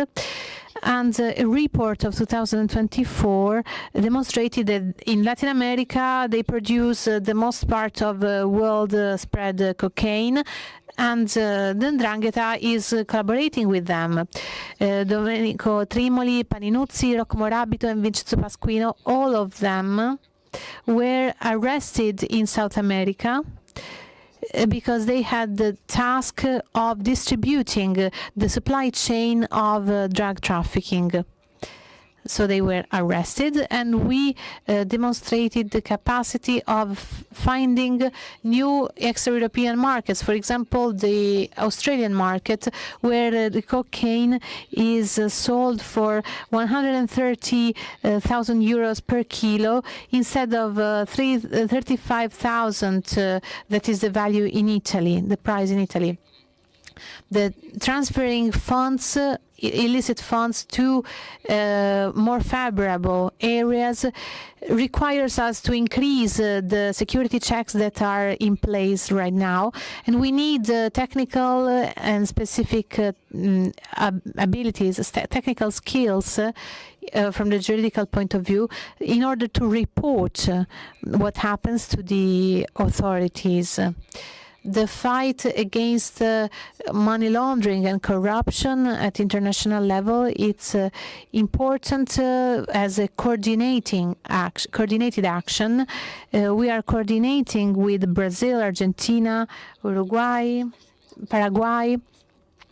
So since September, our special unit participated in Brazil in a meeting on the cooperation of the police forces to organize and analyze the threats threatening that area. Another aspect that we have to take into consideration in this context is the world of cryptocurrencies that was already mentioned by some speakers before me. It's a new frontier of the monetary environment, and it has the risk of decentralization because it's very useful as a tool for money laundering. In Latin America, virtual currencies are now widespread. From July 23 and June 2024, almost 115 billion of dollars of transactions were made in these currencies, and there is a problem because we have to tackle also the possibility of forgery or fraud of criminal actions enabled by the use of virtual currencies. In April, this unit used cautionary measures against people who were creating false cryptocurrencies which were reconverted into euros and transferred to funds. And this was the first action of this, first police operation of this type, one in a kind. So, based on the corruption is now widespread at transnational level, and it's more sophisticated, and it's in collaboration with organized crime.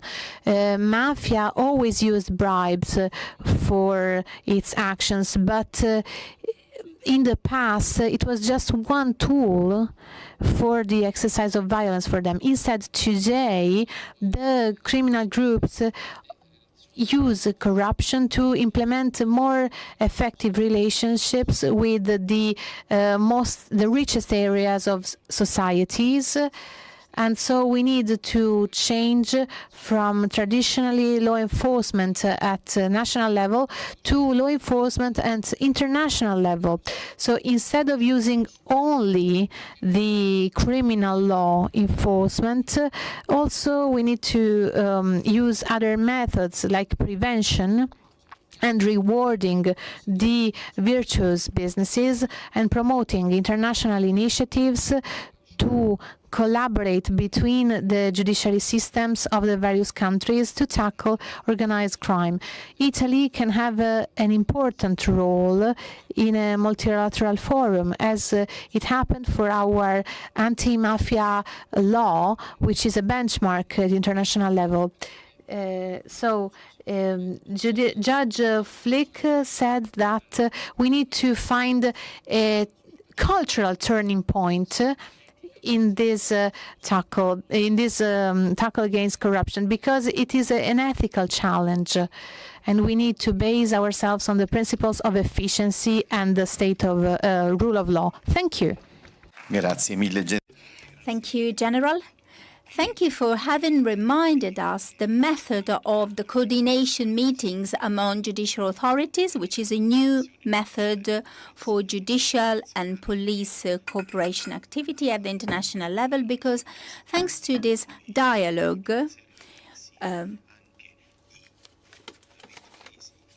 also among members and representatives of 20 or 22 countries, we were able to see how this kind of method may be fruitful in terms of result. And now we give the floor to Guardia di Finanza, our economic and financial police. They have developed one of the most useful and most required model as institutional business. So I would like the floor to General Antonio Nicola Quinta Valle Cecere, commander of the Central Investigative Service on the Organized Crime. It is known as with the acronym of SHICO. General, you have the floor. Thank you, Councillor Tartaglia, and thank you to the Minister of Foreign Affairs for having me here for this essential moment to share experiences and ideas. Guardia di Finanza is particularly interested in the world of corruption, in particularly mafia-style corruption, which is my field of expertise. Before talking about the organizational model we enforce, I would like to emphasize the importance, and I would like to offer you some practical cases showing how criminal organization through the corruptive method can achieve their benefits and results. And just to mention what the president of Anti-Mafia Corruption was saying, it is important to focus on the drug trafficking world. In an investigation carried out in the area of Catanzaro in the south of Italy, we have found a list of rates for the exchange of drug with Latin American countries. This price list contains the prices to be considered by the organized crime organization to buy cocaine. If the cocaine is in a mountain area, it is important to consider the transport from that area to the port. So 1,500 euros, 2,500 euros for the state. This is the price of corruption in that country. This is the price to corrupt the public officers that could be entrusted in the supply chain of checks and that can follow and monitor the container uploading cocaine and navigating to our national ports. In another investigation by GICO of Reggio Calabria, another city of the south of Italy, we have seen something very similar to what mentioned by General Guarino. 'Ndrangheta organization was infiltrated the public officers who could favor the outflow of the drugs from the port. So they gave instruction about the packaging of drug in the container, and they gave instruction to facilitate the elusion of checks. So the tool is always the same, the bribe to the public officer. I would like to emphasize the role of GICO in Naples. For that specific organization belonging to the Casalesi mafia-style family, they used a public officer working in the area, and this officer, the clan, the organized clan, intimidated the participant to the public procurement, the companies participated in the public procurement. The winner of the public procurement was already agreed, so they already knew who was the company that would have sold the service. In this kind of mechanism, the payment of the bribe was not made with cash. The companies connected to the corrupted public officer issued invoices for the companies collaborating with the criminal world. So the bribe was paid with the regular emission of an invoice. So formally, everything was regular. Everything was monitored by Bank Circuit. There was an invoice, even if no service was provided. This kind of mechanism, as a recent investigation of the Chico of Brescia in collaboration with the Carabinieri Cops demonstrate that there was a deal also regarding the electoral campaigns. A candidate would have been at disposal of the criminal organization. And the 'Ndrangheta representatives, and I'm quoting what we have intercepted, "What can I eat there? Let me eat to make money." This is just a sentence that should be clear enough to let you understand what is our daily work. So this is an approach that should consider a repressive and preventive approach. In the world of prevention, we have an approach based on a series of checks. We have to consider the national plans for recovery and resilience. We have received 235 billion for this kind of activities. Our country is particularly virtuous within this field because we have a specific governance to manage such funds. With the continuous information sharing activity, with the network of the people involved in the anti-fraud activity, at the main body of the state monitoring this kind of activity, we have included also members of the Guardia di Finanza to better monitor the money flow. So we have a range of tools available to the Guardia di Finanza corps, and we can also collaborate with the territorial territorial administrative activities, and we can prove and monitor the progress of our interventions so that we can produce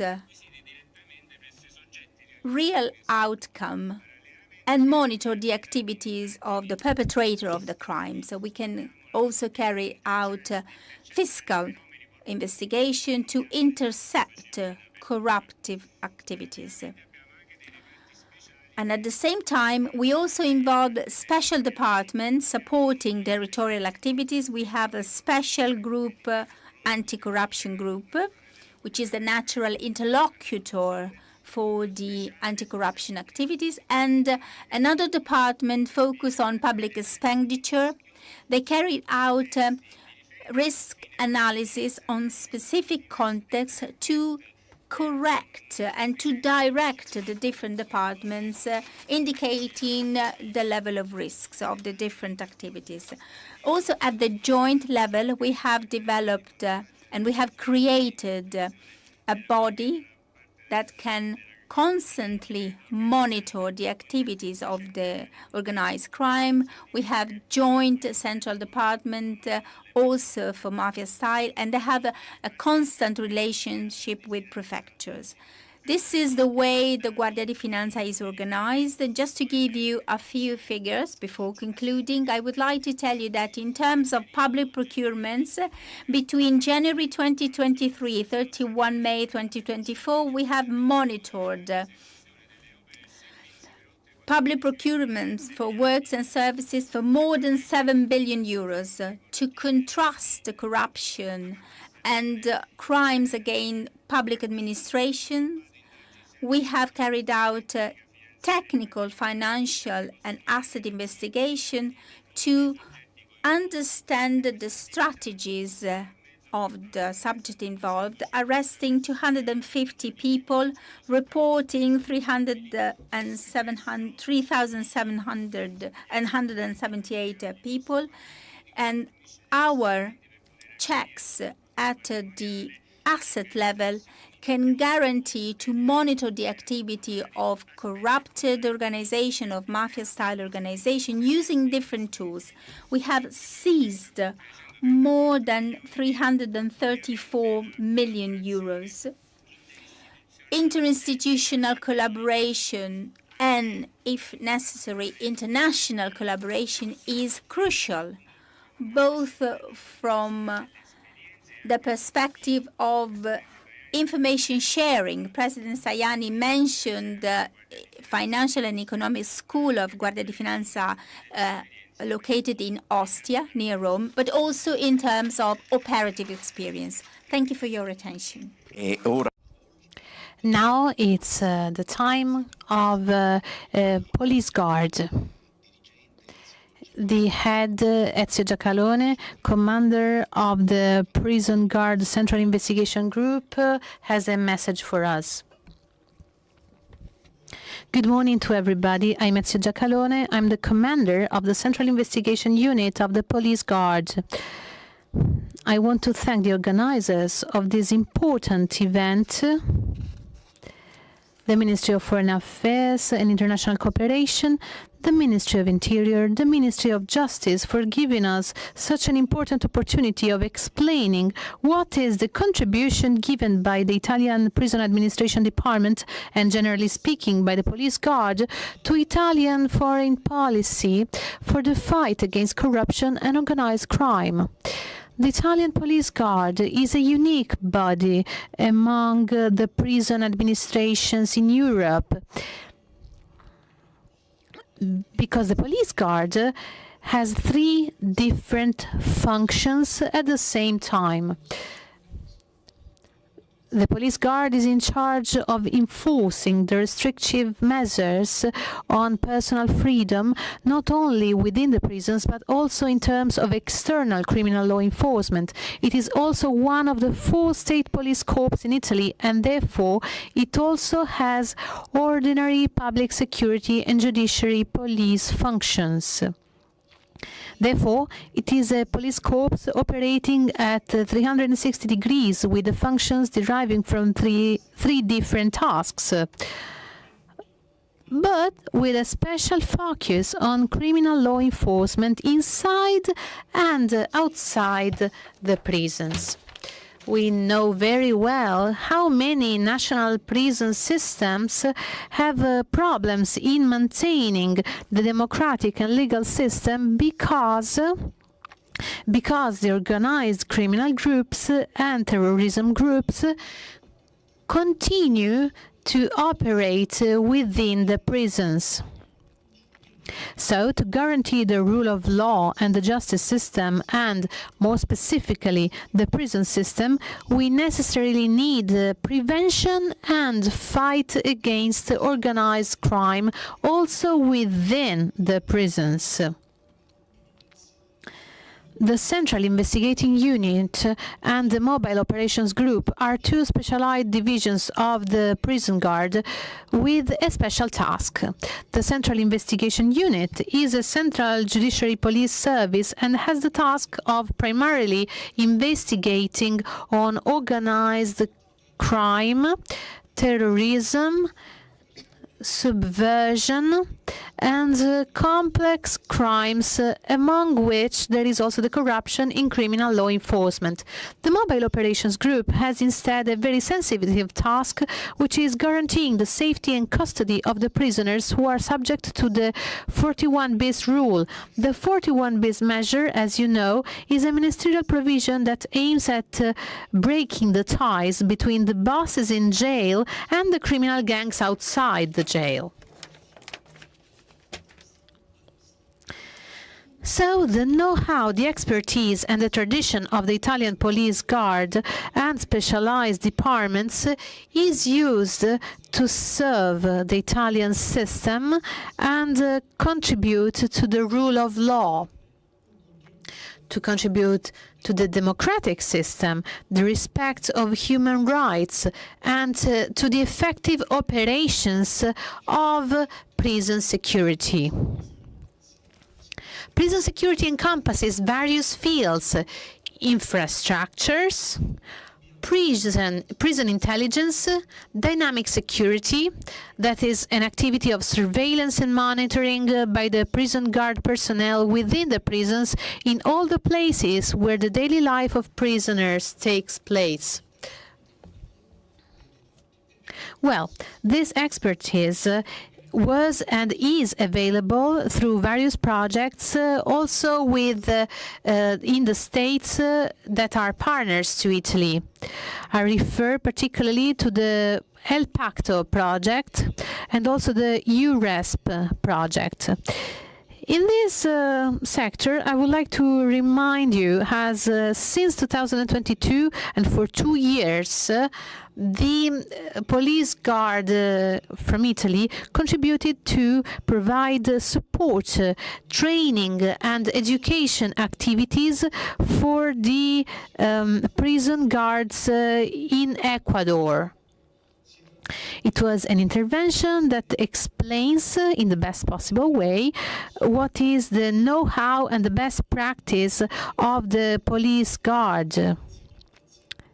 So it encompassed various fields, the support to operations, interventions groups of the penitentiary in Ecuador, for example, for critical interventions, but also in the field of prison intelligence to create an exchange of information between the Ecuadorian system and the police forces and other organisms of the Ministry of Justice and the Interior that operate for prevention and contrast to organized crime, but also an intervention that aims at establishing a classification and categorization system for the prisoners within the Ecuadorian jails.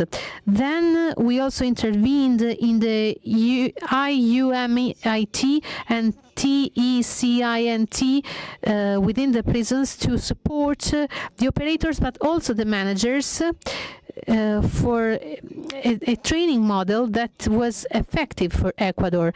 This reduced the number of killing within the prisons and also the reduction of corruption within the penitentiary system.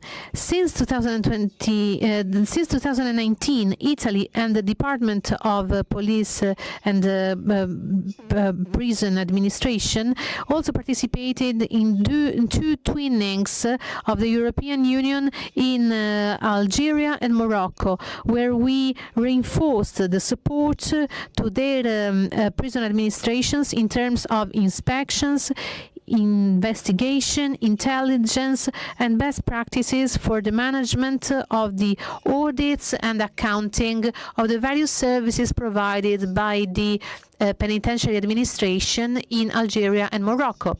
So all these interventions are inscribed within the rule of law and the Italian idea that starts since the 70s with the General Dalla Chiesa when he directed the Office for Prison Security of the Ministry of Justice. The idea, I was saying, that the way to legitimate justice and the prison system is to share, protect the rule of law, protect legality within the system, fight it against the criminal groups, and also protect the rights of the prisoners that are in a vulnerable condition. For example, the right not to be victims of racket, harassment, and other criminal behavior that can be perpetrated by other prisoners that pertain to criminal organizations. Thank you for the attention and have a nice day. We have concluded the speeches, the technical speeches by the representatives of the Special Department of Law Enforcement Agencies. And specialization is one of the canon of our preventive and contrast model that can be shared at the international level. We have 50 years of experience in investigations, in analysis activities of the corruption and criminal phenomena. And this represents an asset that can be useful in complex scenarios. And now, I would like to open a dialogue between the public sector and the civil society, the dialogue public private, a model of integrity for the Italian companies. The panel will be moderated by Minister Raffaele Langella, coordinator of the judicial diplomacy. Coordinator, you have the floor. Thank you, Giovanni. I have the hard task to recover some of the delay we have accumulated and to talk about the relationship between public authorities and private sector in tackling corruption and organized crime. It is an issue that has been mentioned many times, also by General Guarino, who has mentioned the authoritative words of Judge Flick. The dialogue among entrepreneurs, authorities, decision makers is key.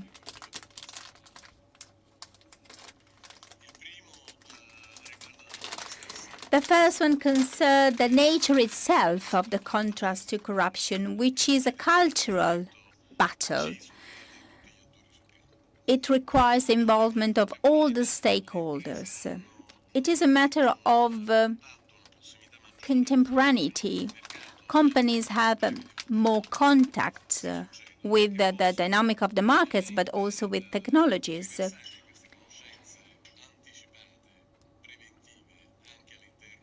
And of course, such skills, such competencies can be used also with the public, in the public sector. It is also important to remember the laws and the policies implemented, because no one better than the companies are aware of the impact of the laws in terms of obligations or requirements. So the dialogue between public sectors and private companies is crucial, and it is one of the main issues of this judicial diplomacy. I would like to conclude with an anecdote. We are those who propose to use the term shareholders instead of stakeholders in the most significant documents at the international level in the fight against corruption, because we think that this is a shared effort and not an effort from the public towards or against the private sector. So I would like to give the floor to Andrea Tiritico, Inspector General of the Ministry of Foreign Affairs International Cooperation. We should start from the example and from the effort of public administration, and I think that the Minister of Foreign Affairs is probably the best interlocutors in this field. Thank you. Good morning, everyone. I am glad to be here in this authoritative panel. I would like to thank the colleagues from the General Institution for Modernization and Globalization, and I'm glad to give my contribution to this reflection about the integrity of Italian companies. In particularly, from my perspective, I'm responsible for the prevention of corruption for the Ministry of Foreign Affairs. The ratio of a good anti-corruption policy is recognizing that we are talking about a wide topic. Everyone is included, everyone is involved, but I would like to go beyond by saying that we cannot contrast corruption without the collaboration of civil society and, of course, of companies. So the public-private dialogue is vital. It is a cross-sectional topic involving the public sector, the private sector, and integrity is paramount, and it should start from our daily conduct, from the dissemination of best practices. The good example by the public civil servants stimulate good behavior, good conduct, and it is at the service of the whole nation. In the interaction with local institutions and economic operators, it is possible to promote the Italian model for prevention. The legal framework we are trying to implement begins with anti-corruption plans, specific plans implemented by our administration, Ministry of Foreign Affairs, and of course from the tools to prevent and promote ethic and integrity. They are not just a mere exercise of power. They are the normal way of working, the normal method to be applied by public administration. And this concept is always present. And ranging from the general concept to the specific concept, I would like to underline the importance of the Ministry of Foreign Affairs to emphasize the integrity of the Italian companies. In the PIAO, which is the Plan of Integrity of Integration, we have included the law to emphasize the sensitivity about foreign bribery. This specific measure should raise awareness of the personnel working abroad and offers training to better identify corruption, also in the dialogue between companies and institutions. The SNA also gave its contribution, in particularly thanks to specific initiatives. I would like to mention the initiative of June 2024, the Italian contribution to tackle corruption. And I'm sure that SNA will keep on supporting us. And I'm referring to the National School of Administration. Also, the Italian Business Integrity Days are particularly important. These are days organized at the different representatives of our countries abroad, and they are opportunity to share good best practices and to prevent corruption. It is essential to include the private sector in the interinstitutional prevention tables. This is another best practice mentioned also in the second report of Italy, in the UNCAC report and in the OXE report. Our commercial offices abroad have created a network of contacts, and they have disseminated best practices, integrities, and they can be valuable tools to prevent foreign bribery. The second important element belongs to the prevention strategy adopted with foreign seats in several occasions in 2023, but also in 2024, with specific circular communication, circular letters sent by me as responsible of the Minister of Foreign Affairs for this specific aspect. I just wanted to focus on the attention of the risk management, which is key also for Italian companies.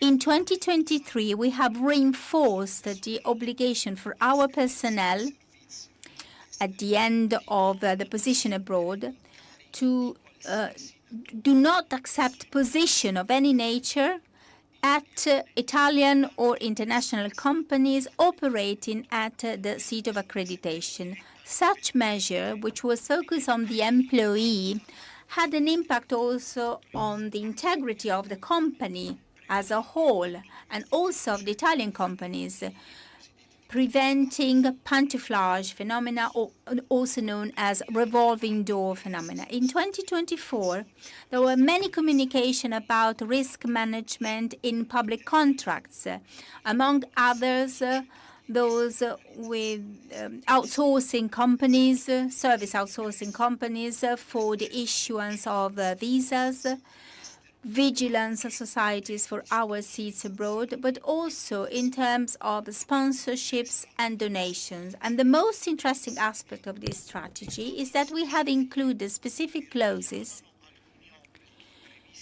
that imposes some obligation for public employees.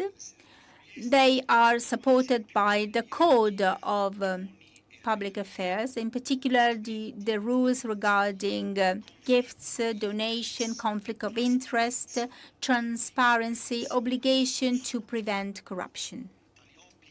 Such obligations provided by the Code of Conduct can be extended, if compatible, to all the consultants and collaborators with any kind of contract or task and at any title, and they can be enforced also to all collaborators, also in terms of companies providing services or goods and realizing works for the administration. The wider objectives, also with a view to preserving the image of our country, is disseminating the principle of integrity in the relationship with local companies, but also with Italian companies that are often involved in our activities abroad, and they are contractors. So as public office, we would like to offer a good model of integrity and correctness, a model that can be imitated and replicated. We are implementing principle already existing in our Code of Conduct for public employees, and I'm referring to the adoption of correct organizational behavior, fair and transparent behaviors, excellent behaviors, and that can be an example in terms of transparency, equity, inclusiveness, correctness in the relationship with colleagues and collaborators, and with the addressees of the institutional action. Such approach may have an impact also on the perception of the public, of the private sectors with the view to the corruption in the public sector. The Rule of Law 2024 states, and I'm quoting, the collaboration between expert and management is aimed at reducing the recognizing the high level of corruption. Unfortunately, Eurobarometer 2024 reveals that 83% of the companies consider corruption as widespread. The average in the EU is 68%, and 50% thinks that it represents problems for business. The average in the EU is 27%. I would like to emphasize that we're talking about perceptions and not a real and objective measurement of the corruption. Italy is working on more objective measurements. And I would like to conclude by saying that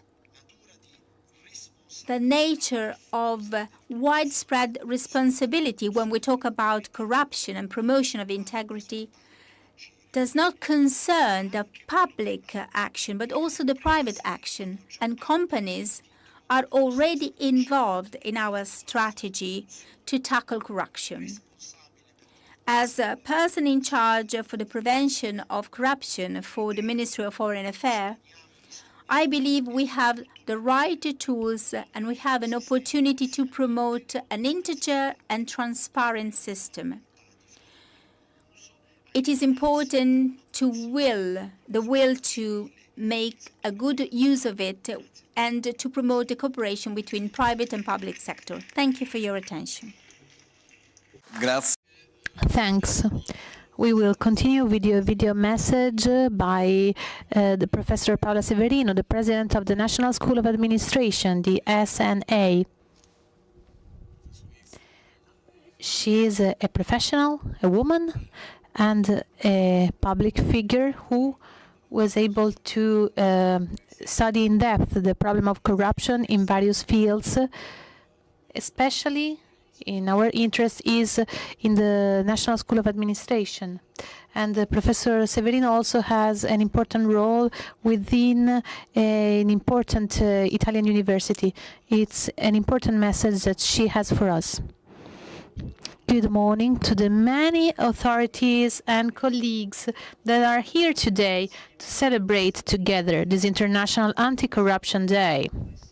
I would have liked to be there with you, but an international engagement keeps me in Berlin, where a memorandum of understanding will be signed between my university and an important Berlin university for promoting Italian-German dialogue.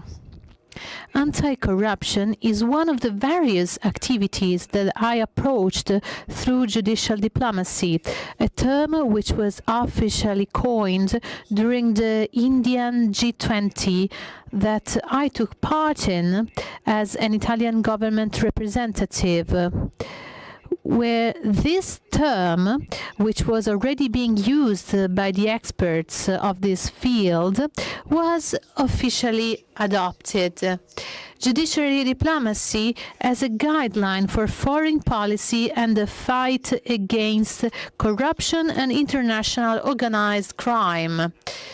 It's a very fascinating and crucial topic. Our embassies are absolutely well equipped to deal with this topic, and I can tell you this based on my personal experiences which have guided me over the years and on which I based the principles of my work. One of the most extraordinary experiences that I had with the Ministry of Foreign Affairs and the embassies of the countries concerned was the launch of the Plan de Apoyo, an aid plan launched by Italy at the time. I presented the plan as a Ministry of Justice to provide the Latin American countries a model for the fight against corruption and organized crime. It was a very pragmatic model in which the Guardia di Finanza, the Finance Guard, the Italian magistrates and the anti-corruption authorities were asked to help and share their experiences on this topic to their counterparts from the Latin American countries. I was really glad to hear that such plan, which was launched in 2012, is still enforced, and that it was reminded during Prime Minister Meloni's visit to those countries as a model through which judicial diplomacy takes a step forward, creating direct contacts with the countries where our embassies are, and promotes the principles of anti-corruption and prevention of organized crime. Because, you know, embassies are the ideal places where we can open up a dialogue about prevention. We consider the corruption phenomenon from two different points of view. The aspect of sanctions, which is absolutely necessary, of course, but also the aspect of prevention, which has become prominent over the recent years. I believe that prevention is an extremely effective and beneficial technique to fight against corruption before its devastating effects occur.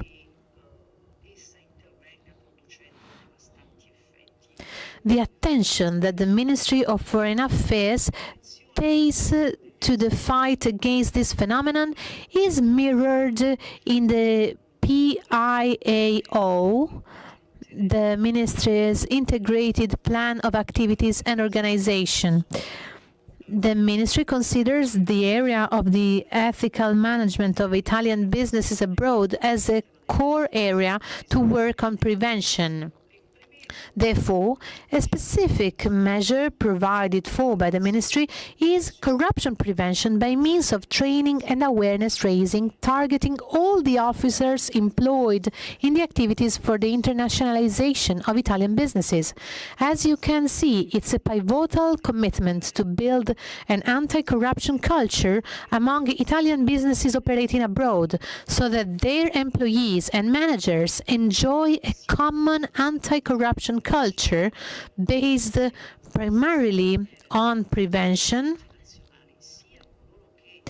regardless whether they come from Italy to access the foreign branches of our larger multinational company or whether they come from the countries where our international companies are based.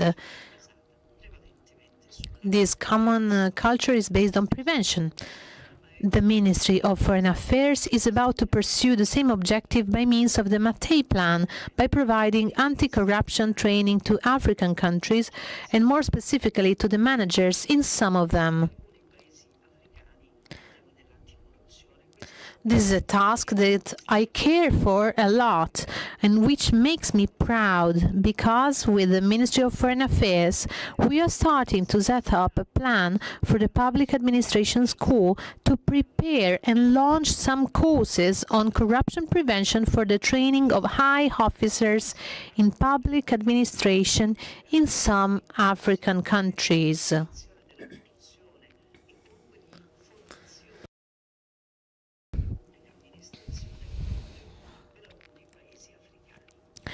We are willing to do it. We have the locations to do it. We have one of the most beautiful locations of the public administration and the public administration school, where we can periodically host such training courses. But we may also go to these countries to set up joint anti-corruption and prevention plans. And we are going to do this together with the Italian companies based abroad. Because, you know, now I am going to move on to the next topic that you have launched in this high-level international conference, the topic of public-private collaboration and partnership.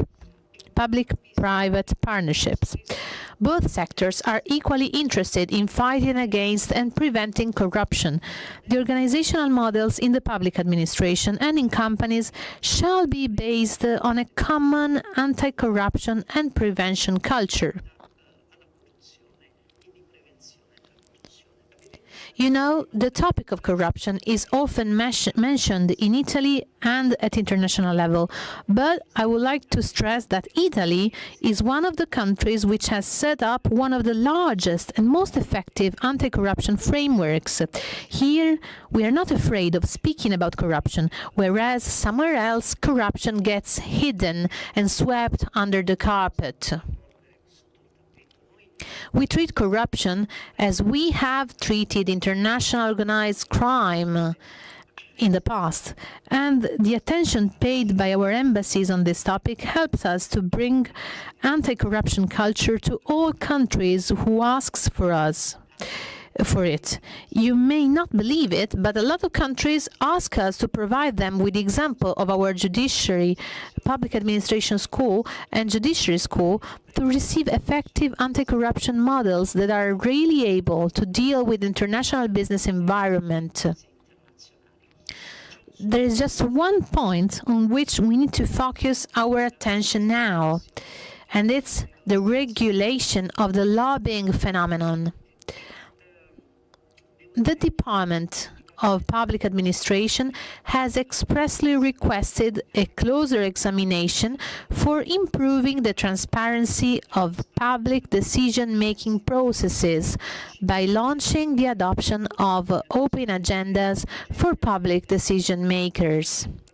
Such path towards transparency aims at totally clarifying the relations between the public sector, the large enterprises system, the public officers, and private companies' directors.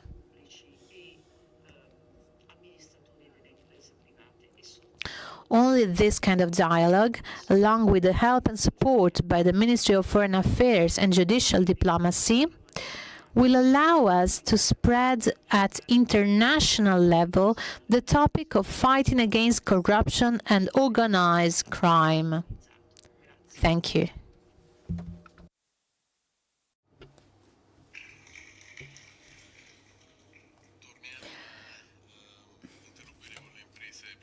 Let's go back to talk with private companies and specific companies for the activities carried out. Dr. Enzo Serata, Director of the Financial Information Unit of the Bank of Italy. Thank you, Minister Langello. Thanks to the Minister of Foreign Affairs and International Cooperation for inviting me to participate in this important day. We participate as authority to involved in the prevention of money laundering. And this specific panel focus on the relationship between public sector and private sector is particularly important. And it is important to underline the ability to work as a system.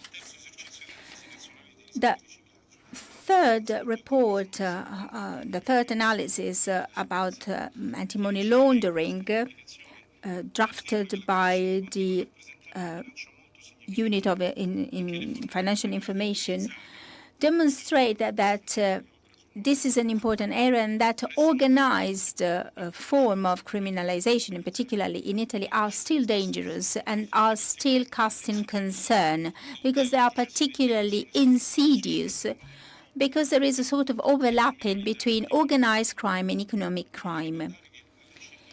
20%, almost 20% of the reporting of suspicious activities that we define with specific indicators are correlated to organized crime, and this is a stable indication over the last year. And it is important to focus on the prevention of mafia-style partnership or consortia that need support, also in terms of funds of the Plan for Recovery and Resilience. The criminal practice in our country, as well as the close correlations of such criminal activity with money laundering, requires particularly effective action to preserve and to protect the economy and the market, generally speaking. So the involvement of the private sector is vital. And I'm referring to citizens and companies that should collaborate with adequate verification at the beginning of the relationship with financial institutions. And this can guarantee a transparency all along the relationship and for the whole duration of the relationship. An adequate assessment is the first step to create an effective system to contrast and tackle money laundering activities.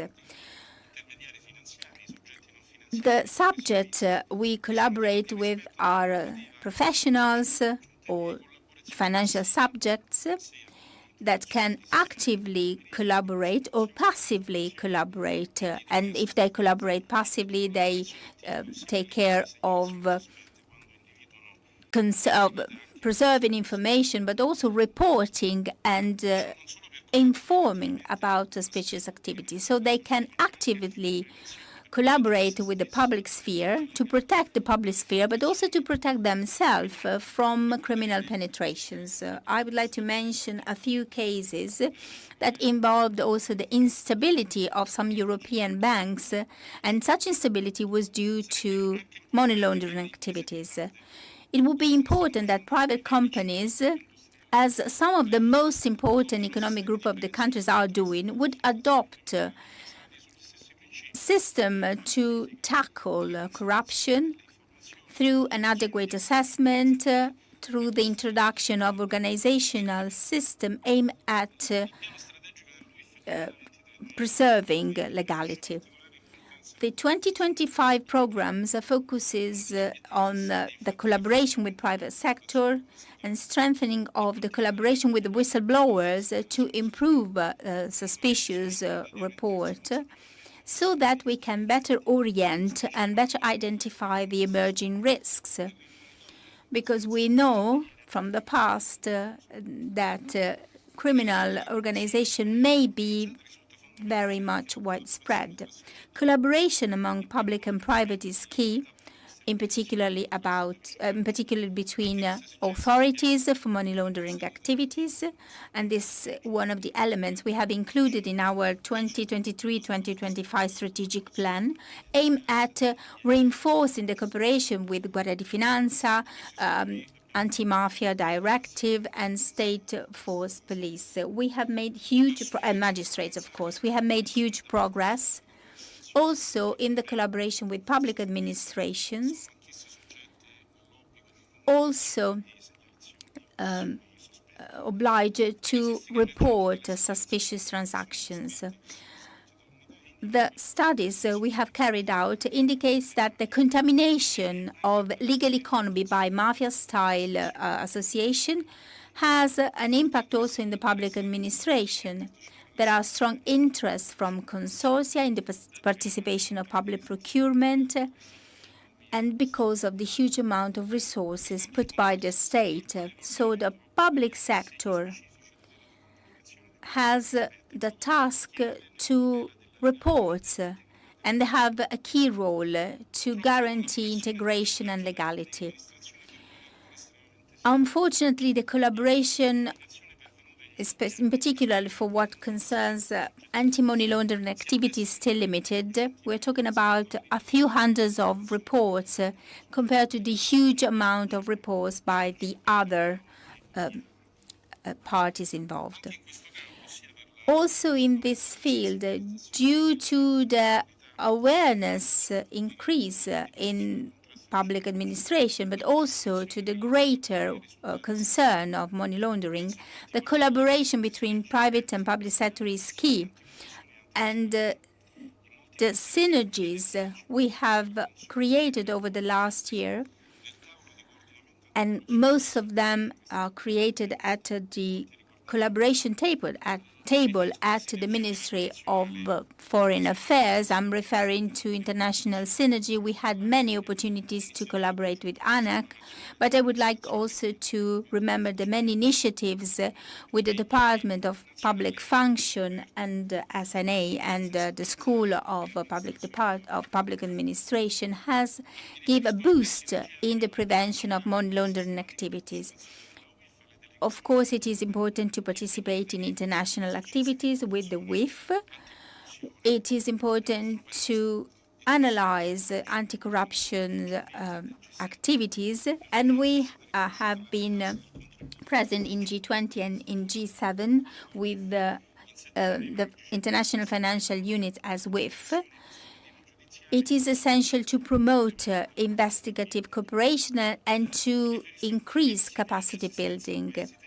And then I would like to mention the initiative with third countries promoted by the Ministry of Foreign Affairs, the involvement of UIF by the Italo-Latin American Association, in particularly for the El Pacto, a project already mentioned several times today. So several initiatives at the global level that are particularly valuable today, considering the transnational nature of this crime, the use of a foreign channel to reuse such economic sources, and also the use of technologies and the evolution of payment system at the global level. Such activities within the next years will be even more challenging. We are about to launch a new anti-money laundering system. The seat is in Frankfurt. We are about to harmonize the praxis. The task of this new body, HARMA, won't be easy. New culture and new language are needed also to improve the dialogue among the different authorities.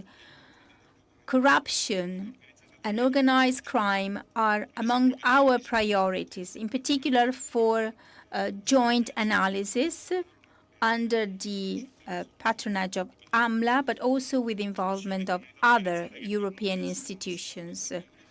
Such activity is a priority for us, and we don't know if they are a priority also for other European judicial institutions. Also, the evaluation and the monitoring of anti-money laundering system in Italy by GAFI is essential. It is important to confirm and, if possible, to improve the positive assessment, the positive evaluation we received in the past. Italy has an extraordinary opportunity to improve its network, also thanks to the interinstitutional table to tackle corruption created by the Ministry of Foreign Affairs and International Cooperations.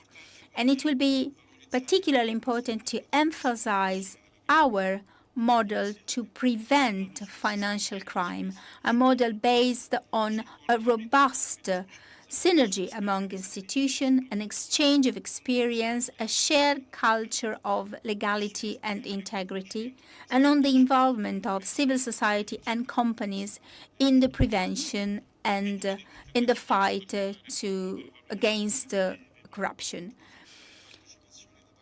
It won't be an easy task, but the participation of all the authorities is essential to reach positive outcomes. And we will also be involved and invited to find new stimulus for the future activities. Thank you for your attention. Thank you, Minister Batocchi, Director General for the Promotion of the Country System of the Ministry of Foreign Affairs and International Cooperation, who has been involved for years in supporting the enterprises who want to go and set their bases abroad as well. The corruption is a risk for enterprises who want to go abroad as well, because their reputation is also an important asset for enterprises. We can start from this point or for any other point. Mauro, you have the floor. Thank you very much. Actually, what Raffaele was saying is extremely important. The reputation is a key for our businesses who are internationalizing and are already protagonists in the international market. And the Director General for the promotion of businesses abroad, especially with other agencies like ICE and SIMES and SACE on the front of guarantees. They are all collaborating on this topic. It's important to focus on integrity and the fight against corruption in our country, not only as actions made by the Farnesina, the Ministry of Foreign Affairs, but also with all the stakeholders involved in the promotion of the Italian businesses abroad. Also, in the view of what Minister Langella was saying, which means that international reputation of the single companies and of the Italian system as a whole is extremely important to stay competitive on international markets today. Just a snapshot to say that today Italy is competing with Japan to be the fourth major exporter of commodities abroad. It's an extraordinary value. Many of these markets are open markets, are competitive markets. In order to stay on those markets, it's essential to have very high standards of reputation and also the best practices from the point of view of anti-corruption practices and internal compliance systems. We are making an effort in order for this awareness to be shared, to be explicit, so that our private business system can continue to confirm their ability to export and to be competitive on the markets with high levels of transparency. I'm glad to be sitting next to the ambassador of Chile in Italy. I was the ambassador in Chile until last year, and I can testify the reputation of the Italian system, which is very positive from this point of view. The ability of our country to tackle the organized crime, and how the Italian state and its institutions react and reacted in the past with courage to this problem, and how Italy can be a model for partner countries like Chile. This is an extremely important point. That means that we have the reputation of a country that really was able to conquer the the trust of the international system because we tackled this challenge. This is a great value. We have to continue to spread it in all occasions that we have with all our businesses abroad. The reputation is important to compete and also to attract foreign investments, because clearly the businesses want to have stable markets, secure markets. They don't want to have nasty surprises when they start to operate in a foreign market. So we are making an effort to make the perception of our country to be a good one. We are giving a lot of effort in this.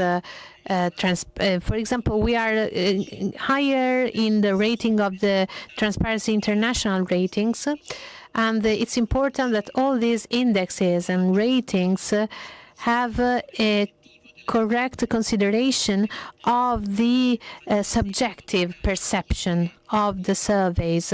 For example, if you ask a person, do you live in a corrupt country, is different from asking, have you been involved and witnessed an episode of corruption? I think the difference in these two questions is crucial to create a real measurement of the transparency of the country. The subjective evaluation of indexes is an important topic that I want to raise. It affects the attractiveness of the country, and it shows that when we started to change from general question index to different measures like global attractment index, we jumped from the 70th to 17th place in the rating.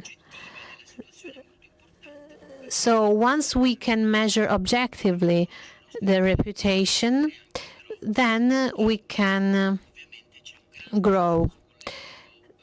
We have to recognize the great effort that our state is putting into tackling this evil.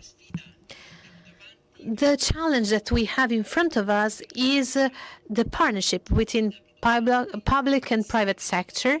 It's a challenge that we have to win together for a win-win situation, because in Italy the Business Integrity Day will be an extremely important opportunity for a dialogue between the institutions and the businesses.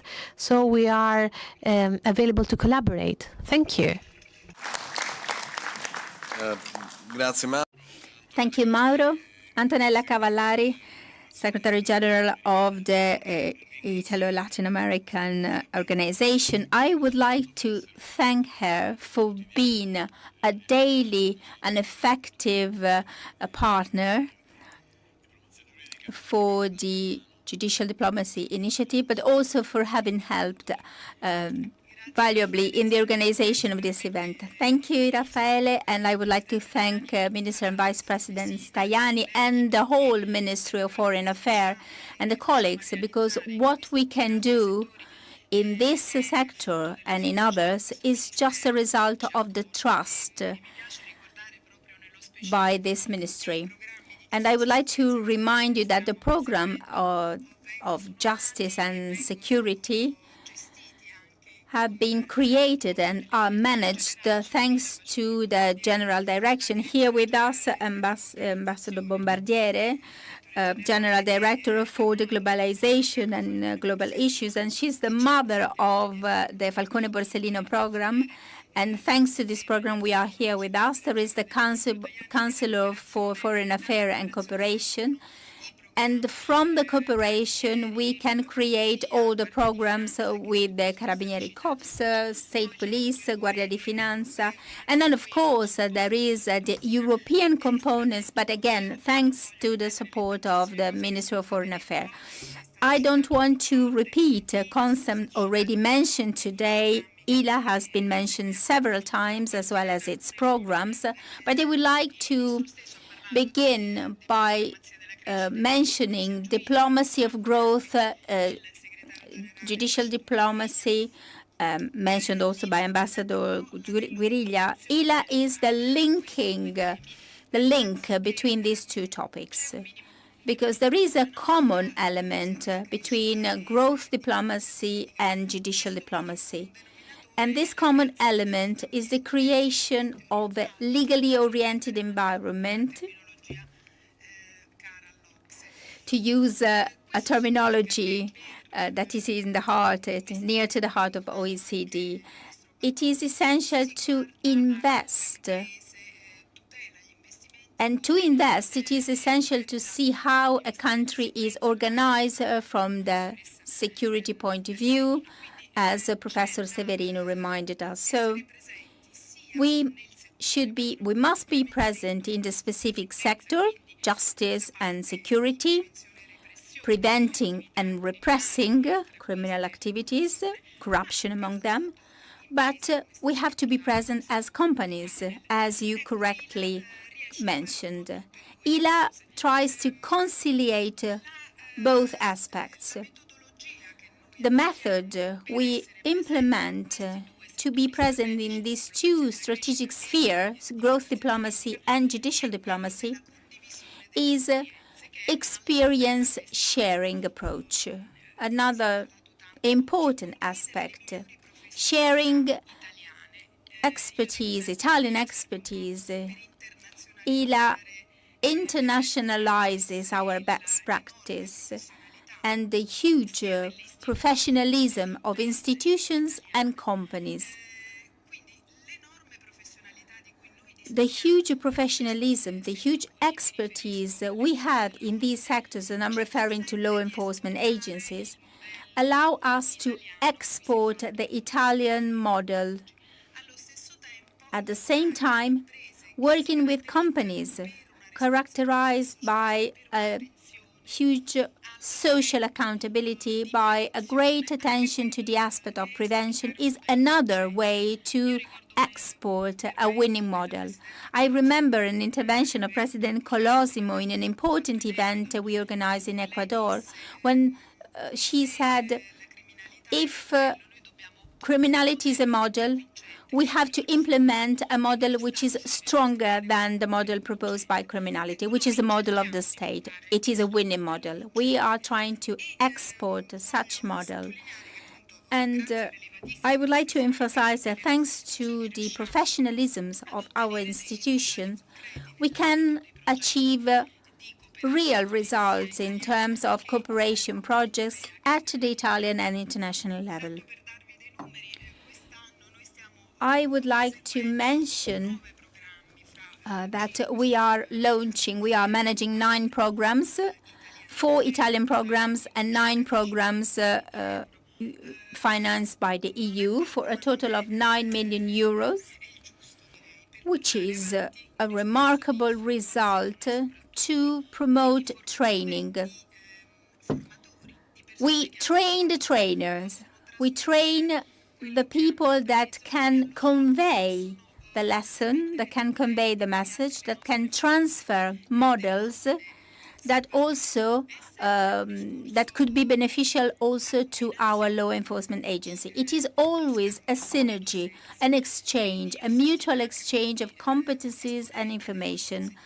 I have listened carefully, and I have heard many law enforcement agencies and magistrates mentioning this course and underline that we offered the training program, but we received so much. We trained almost 3,000 trainers that are currently conveying the message in Latin American countries. And we know, and we have heard this morning, how much Latin America is valuable to tackle organized crime and corruption. The other approach we adopt, apart from organizing training courses for officers, is providing technical assistance. We have organized 17 technical assistance intervention aimed at specific results. If we talk about corruption, we have created a national anti-corruption agency. We have made legislative amendments to introduce new crimes or new precautionary measures to obtain better results in tackling organized crime and corruption. So specific and targeted technical assistance are another example of our experience and of our action to obtain real results, benefiting both parties. So I'm particularly glad to remark and to offer you such results we have obtained in Guatemala, in Costa Rica. We have opened offices. We have monitored several situations. We are monitoring public procurements. When I was ambassador in Paraguay, I was often asked about this topic. How can we discipline the sector of public procurement to avoid corruption? When I was given the position I have at the moment during a conference, Latin American conference, I decided to organize a training course for high-tier personnel about public procurement. We provided that course, particularly successful, and that is the right direction. Exchanging information, exchanging best practices, being united in fighting phenomena that are involving all of us. So that is the method. And the objective is, on the one hand, to strengthen the governance and the culture of legality, which is essential to create trust in the institution, and on the other hand, a better coordination among us and with the countries we collaborate with. I am among the last speakers, so I will be brief, and I would like to thank you again for being patient. And for me and for Ila, of course, it is extremely important to convey this message, the importance of dialogue, open approach, and the needs assessments. We try to open a dialogue with our member countries to identify needs, and we try to use our experience, our expertise, and the Italian professionalism to answer and to meet such needs. Such method and such need analysis are the tools. So this is my contribution, and this is the message, the take-home message I would like to give you. Thank you.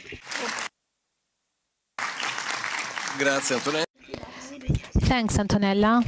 Do you know there are multilateral forums for direct participation of the businesses who ask various demands that are different from the institution's demands.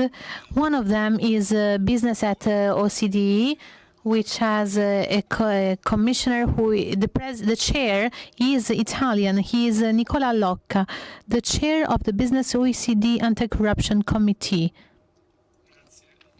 Thank you. Thank you so much.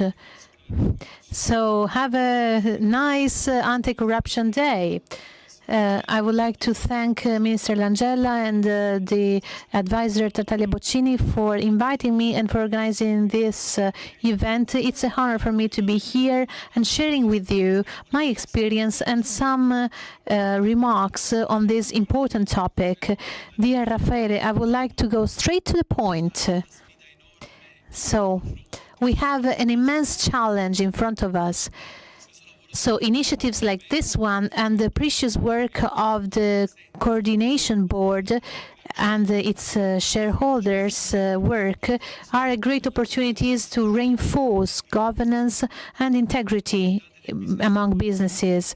As a representative at Business at OECD, which is a network of businesses in 55 countries, I can say that we need an urgent action plan.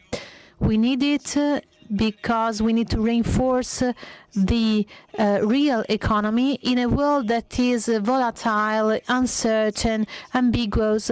And in this context, the businesses have to have a long-term vision that takes into account the challenges but also the opportunities of our context. Corruption is a challenge, but zero corruption can be an opportunity instead. 2024 is an important year for the anti-corruption fight. As the Secretary General of OECD, Corman, reported, the Anti-Bribery Convention of OECD is now 25 years old. Before that, there was no framework that today unites 46 countries in the fight against corruption. So what is the opportunity that we have? The opportunity to rethink the way in which we tackle corruption. As the chair of the Anti-Corruption Committee of OECD, I have a great responsibility. I feel it. And I think that every one of us together has the role of tackling this transversal problem for long-term challenges. We are all involved, as the Minister Tiritico said before. If we allow the corruption to drain resources from the next generations, like education, like health care, and environmental rights, security, we will leave a world of inequalities to our children and future generations. So I want to mention the principle of equality that General Marino said before. There is an institution there is a study in the European Union that calculated the impact of corruption on Europe. According to these figures, in Europe, without corruption, we could offer clean water, fresh water to the poor countries, eradicate the hunger in the world, and we will have resources that we could invest for the wealth and the well-being of the whole world. These are resources that are drained from us, as Piantedosi said, and we need to have the courage, as Professor Severino said, that we have to admit that we have corruption, but we can win against it. And this has to become part of the 2030 agenda of the United Nations. That's why business at OECD issued a manifesto for including as the 18th objective for sustainable development, the eradication of anti-corruption, of corruption. This manifesto can be implemented by public and private institutions for a more responsible economy that is more resilient against corruption. We organized these points in 3 great clusters. The first cluster is changing the way in which we think about corruption. We should break the prejudice that says that corruption can't be eliminated. Instead, we can do it. We have to have the objective of eradicating it instead of just mitigating it. The second cluster is using just and effective tools with effective models for responsible behavior. Business responsible behavior means that the profit that is not ethical is not a profit that we can profit from. We cannot take advantage of it. There mustn't be a decision between results and abiding by the rules. The enterprises must be aware of the roles of their actions, not only from the economical point of view, but also on their social and environmental impact that they have in their local context where they operate.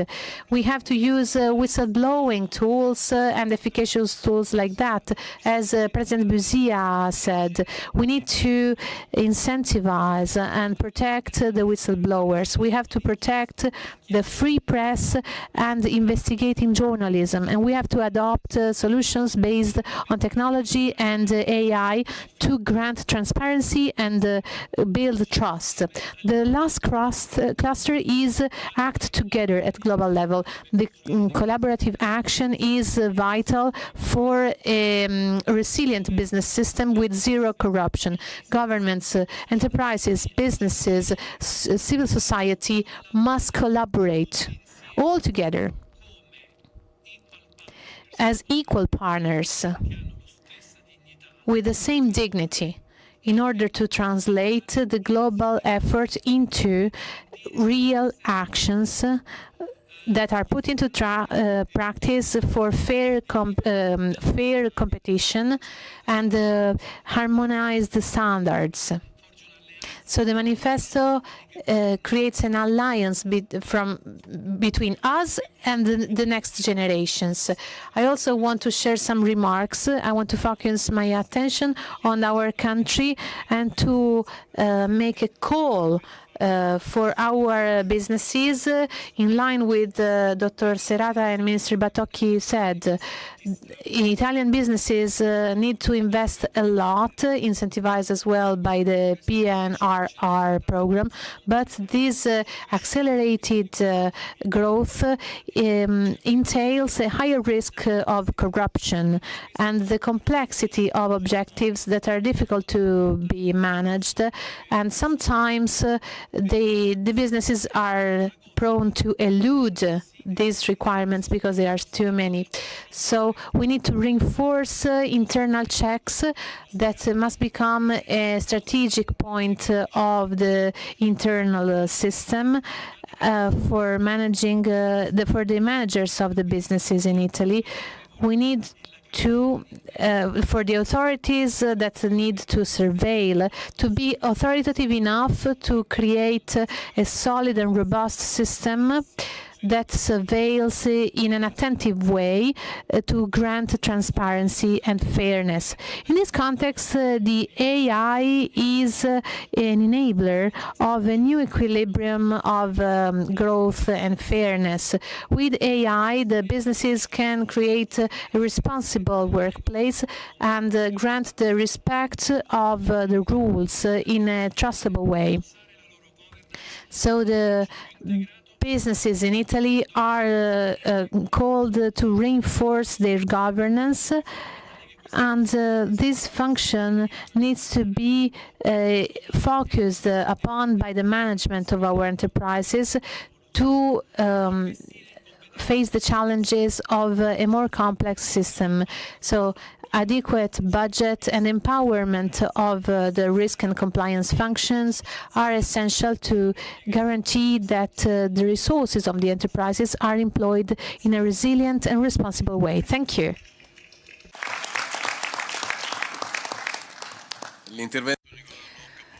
The speech of Nicola Allocca concludes the panel. And I would like to give the floor to Ambassador Nicoletta Bombardieri, Director General for the Globalization and Global Issues, for the conclusions. Thank you, Raffaele. Thank you all.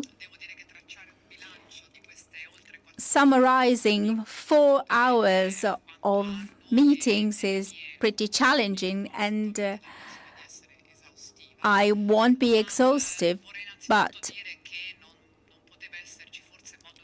probably this was the best way to celebrate the International Day Against Corruption. The speeches we have listened to were inspiring, and there are common elements in our common reflection. First of all, a convergence on the analysis of the phenomenon.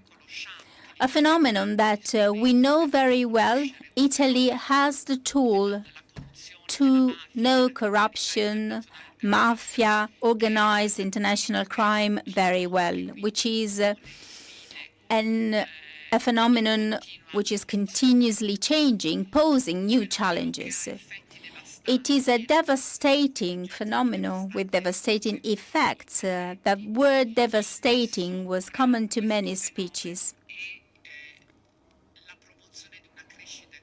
But there is also the promotion of the sustainable growth, the attractiveness of investment, but also the resilience of democracies and the protection of rights. The definition of the incomes from illicit capitals as a great resource which can be dangerous and pervasive for the stability of democratic systems. The counterfeiting of corruption tools, cryptocurrencies, were mentioned in many speeches. So we are before a phenomenon in continuous adaptation and evolution. And the model, the Italian model, has been mentioned many times. It is a watershed model. It's a turning point model that we have developed along with our fight to mafia. We have new investigative tools. We have norms and a network made of essential international collaboration, which is fruitful. It is a model consisting of institutions, law enforcement agencies, companies, civil societies. It is an Italy system for the anti-corruption fight. I would like to mention a concept already mentioned by Antonella. Our Italian model does not export, but also import. So it is a model based on an approach aimed at sharing information. So it's an exchange model. If we look at the future, we have to keep on being alert because this is a continuously changing challenge. And the last speech, the inspirational speech by Dr. Allocca, reminds us that this is a challenge. We have to be ready to tackle such challenge. We have to make an agreement to fight the transnational crime. And I encourage you to keep on investing synergically and to keep on working within unity. I would like to thank you all. It has been a stimulating and enriching discussion. We'll have many elements to work on at our anti-corruption table, but also in our anti-corruption nectar. I thank you all, and I invite all of you to be with us for the buffet. Thank you.